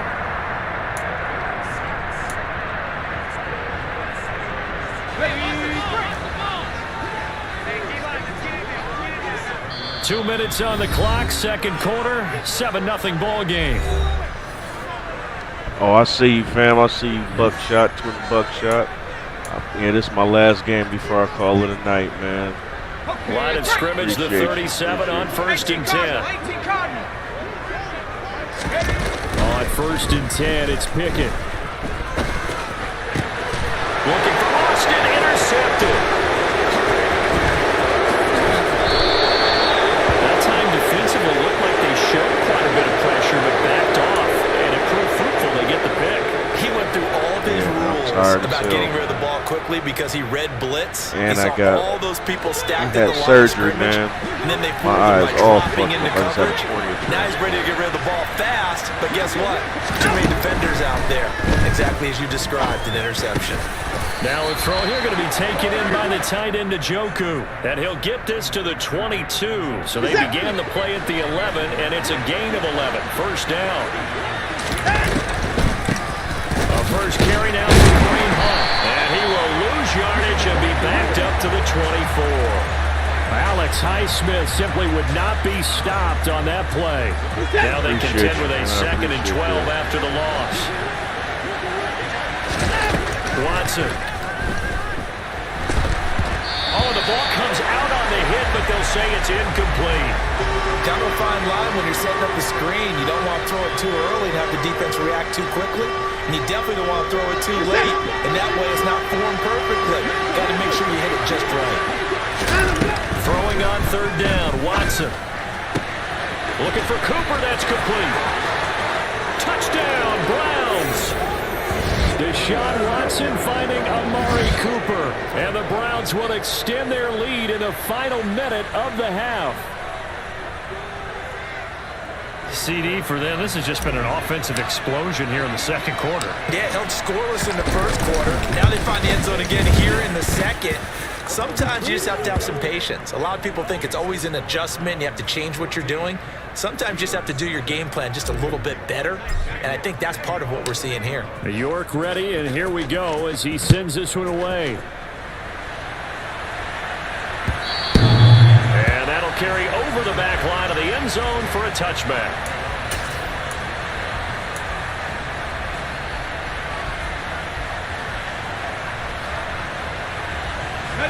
The Steeler offense here about ready for their next drive.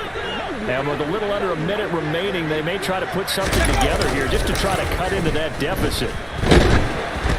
Throwing to start the drive, but that one incomplete. Well, this is a half where not just the coverage, but the entire defense is setting the tone in this game. Let's go now. So following the incompletion, here's 2nd and 10 from the 25. They'll try the left side. It's Warren, and he will lose yardage and be backed up to the 24. It'll go as a loss of a yard, so now they deal with 3rd and 11. Now the Browns will use the first of their 3 timeouts as they'll stop it with just over 40 seconds to go in the first half. And for the Browns, a nickel set here on 3rd down. 60 Bison, 60, let's go. Looking to throw, Pickett. He's going to let this one go deep. And he fires one that's intercepted. Picked off by Grant Delpit. And the Browns are going to take over here up near the 40. Well, it certainly felt like he was going to challenge this defense no matter what. And he stepped up and tried to throw it to the outermost edge of the zone coverage. And they were more than ready for it. The problem now is if they are limited in what they're doing throwing the football, they got to figure out how to move it without being able to throw it to the outside and throw it downfield. Now another timeout called for by the offense as they'll stop it with a little over 30 seconds to go in the first half of play. Brandon, once that one broke down, there were only so many options left for him to take. Fortunately, only first down, so he smartly got the yardage he could get and didn't worry about trying to turn it into a play. Under a heavy rush, and down he goes. The Browns will quickly use their 3rd and final timeout as they'll stop it with 27 seconds remaining here in the second quarter. Gonna need something special here on 3rd and long after that sack. What does Watson have in his arsenal? He's gonna fire one deep over the middle. He rifles one that's intercepted. Picked up by Minkah Fitzpatrick. So really the first speed bump that this offense has encountered, they'd had the rule of the roost here in this first half, but now slowed up just a bit by the interception. And there's a chance that that's a wake-up call for him because you don't want to go on autopilot too early. And he's taken down back in his own 7. Buried by multiple defenders on the drive's first play. So 2 quarters down, 2 remain. Charles and I return after the break.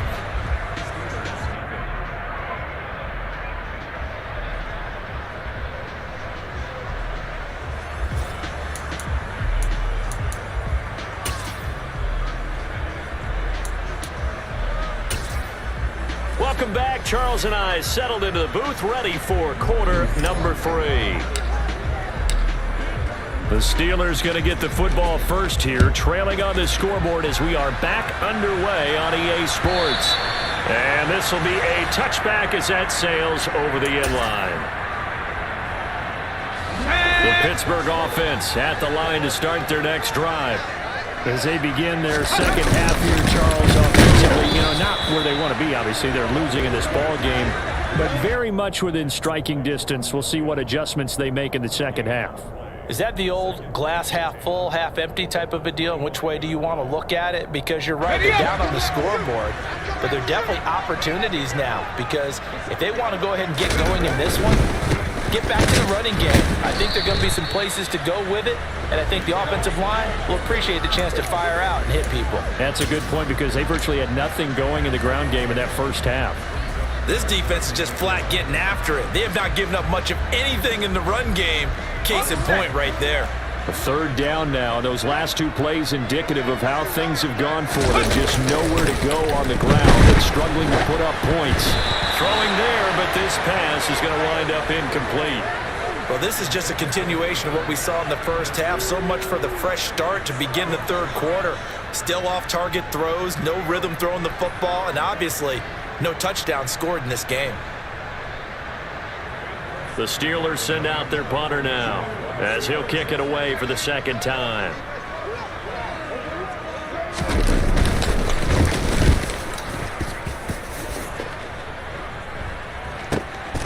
Pulled in at the 24.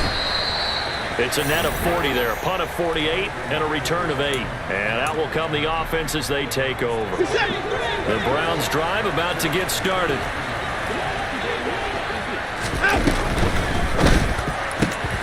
This thrown quickly out to Cooper. That's good. The completion there for 7 yards, and it'll be second down. Watson down to throw. That one is caught by Hunt. And they'll get this well past midfield before being stopped just before the 35. Good work after the catch, going to net him 23 and a first. And now we get into the psychology of the whole thing because a lot of teams with a 2-score lead in the third quarter, they almost become defensive with their offense, just playing not to lose. I think with this team, you got to figure at this point, this is a great spot for them to go into attack mode, really try and put the hammer down and finish this one off. Following the pickup of 4, here's second and 6. They'll fake the handoff. Now Watson. He's going to look end zone here for Cooper. And it'll be intercepted. Picked up by Minka Fitzpatrick. And the Browns are going to take over here on the INT at their own 5-yard line. Wow, so wipe out the INT roughing the passer. What a disaster. An absolute disaster, and you hope the blockers are not right next to each other for the postgame. Safe to say one is not buying the other dinner. And nothing doing. He's immediately taken down at the line of scrimmage. A second and 10 forthcoming here. Third quarter action in the Steel City of Pittsburgh, PA. Here's Watson. That is caught inside the 5. Touchdown. Donovan Peoples-Jones. An 18-yard touchdown grab. And the Browns are able to strike quickly to add on to their lead. York now for the extra point.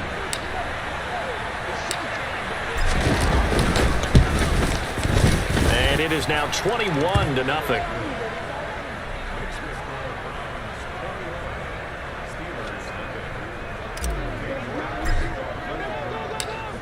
York ready, and here we go as he sends this one away. And they will not get a chance to return this one as it's through the end zone for a touchback. The Steeler offense here about ready for their next drive.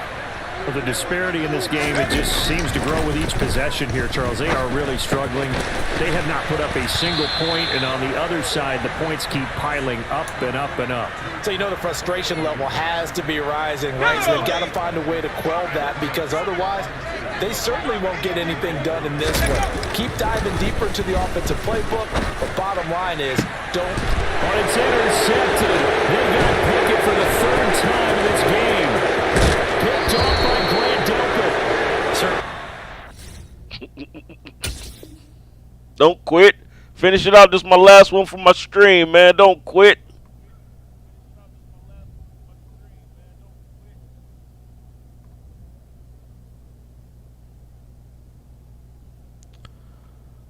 Trying to get this last victory, get a good game in and call it a night, man.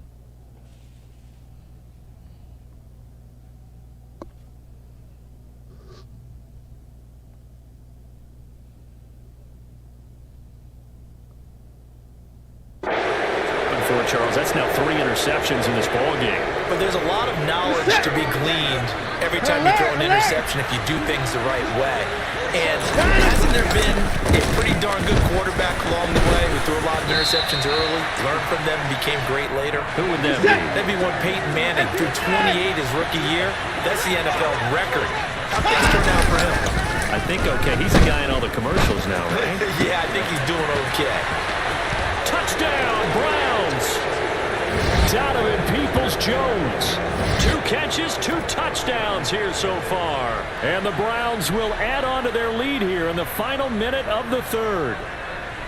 So they're able to capitalize there on the short field, and that might prove to be the score that turns out the lights.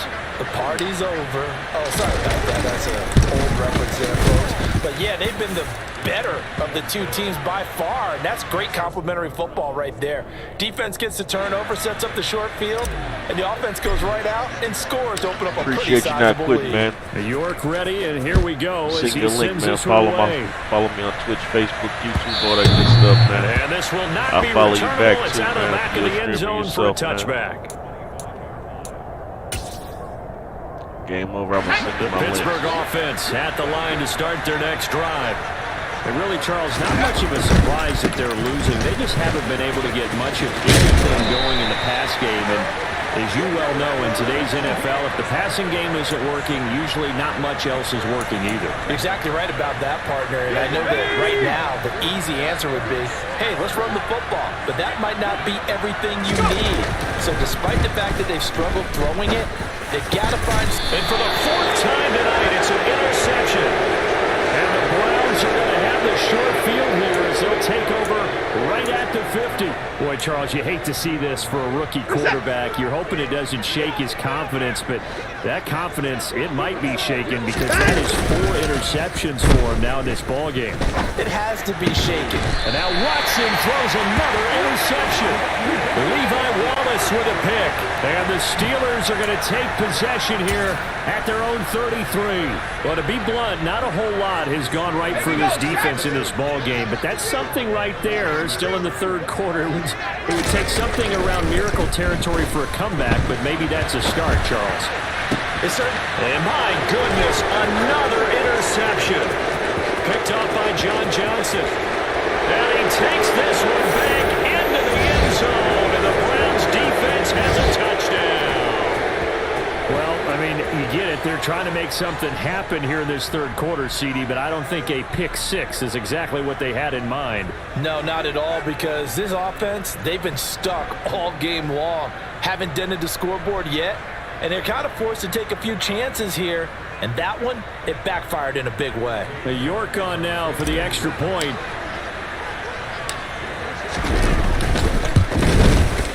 And he's been a busy man, 5 for 5 now as he knocks another one through to extend the lead.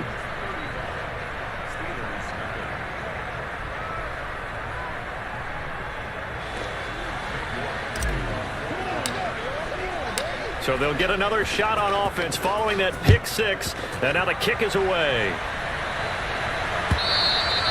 And that'll carry over the back line of the end zone for a touchback. The Steeler offense here about ready for their next drive. And here we are almost through 3 quarters of play, and this passing game still has not really found any kind of rhythm. Put it mildly, because they're not even over 100 yards yet. And in today's NFL, where it's a pass-first league, that's quite surprising. Not many teams...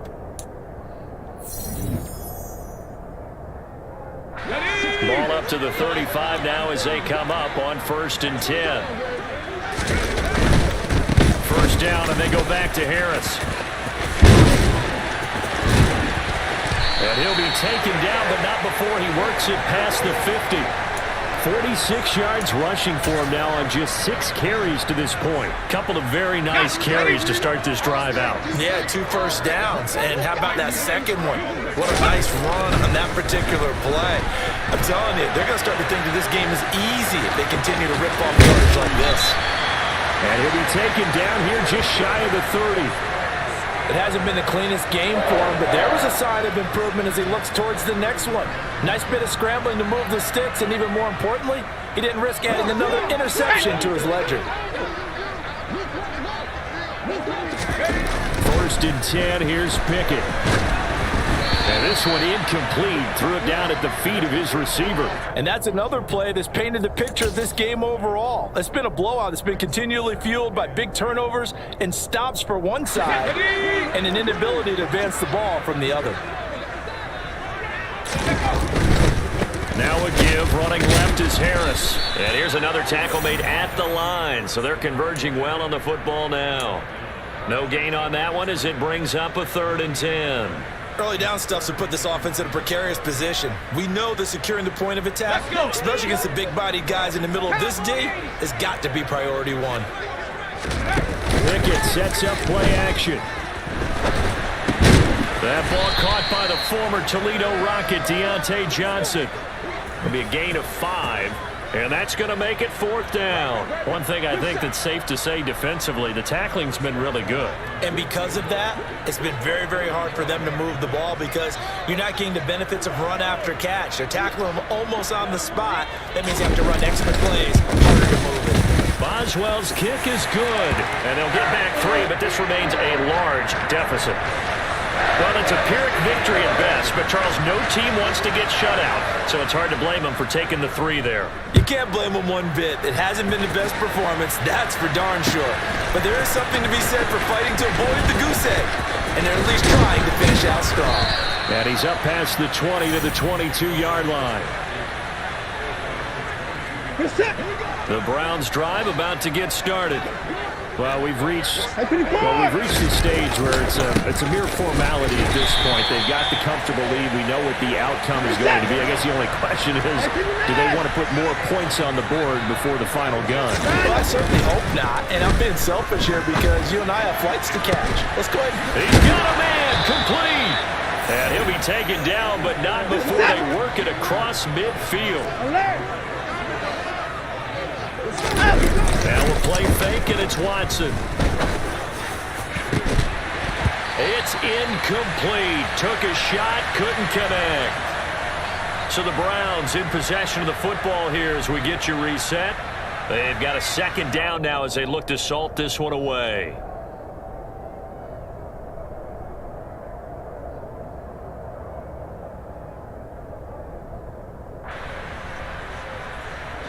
Historically, this is such a tough, loud venue, but you can hear a pin drop right now. A lot of fans long gone, used to seeing a lopsided score like this. And he'll get this down only to about the 46. He'll get only 3 there, so it leaves him with a 3rd and 7 ahead.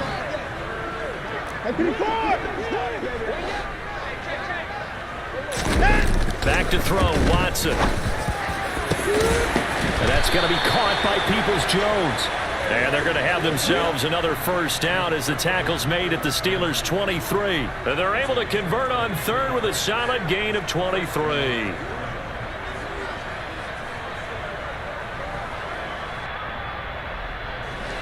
Three tight ends in the ball game here on 1st and 10. Throwing now, Watson. That's going to be caught. And they are going to score again. Yet another touchdown as they just add to their totals. But not much defensive resistance on that drive. And really, Charles, the way this offense has been humming, they haven't faced much defensive resistance the entire game. Yeah, I think it's safe to say that one team, their defense did not wake up and make it to the stadium for this one. There may be some major changes on that side of the ball when we see them the next time out.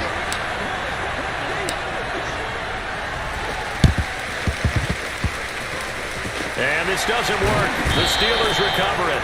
Fourth quarter, they felt like they needed the football back. Unfortunately, they couldn't get it.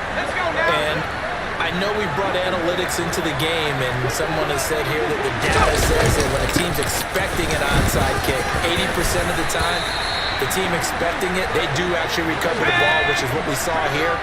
I just wonder if that number is much more of a anecdotal type of a number. Kind of like when the coaches tell us, well, when you score on special teams, 93% of the time you win the game. I'm still waiting to see that number is empirical. On second down, this is Harris. And he's able to get it down to the 25-yard line. 75 yards rushing for him now on what was his 10th carry of the ball game. Now the Steelers use the first of their 3 timeouts as the clock stops with 23 seconds to go in the game. Now a first down carry for Harris, and he'll manage to pick up about 4 at second down. Now another timeout called for by the offense. That'll leave him with just 1 remaining in this 4th quarter of play. Now Pickett will look to pass it. Rush coming, and he's taken down. Jadeveon Clowney, his 2nd sack of the night.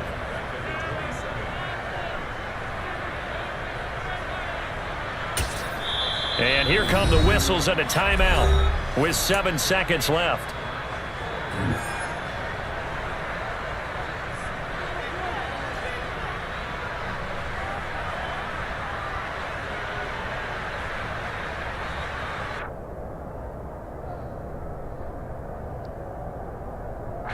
Pickett and the Steelers in need of a big play here. 3rd and long after the sack. From the shotgun, he'll look to throw. And this is incomplete with a clock showing just 3 seconds left. That incompletion is not a surprise with the way that this one has gone, and the frustration, the body language is evident everywhere. This team, they've really been put through the ringer in this one.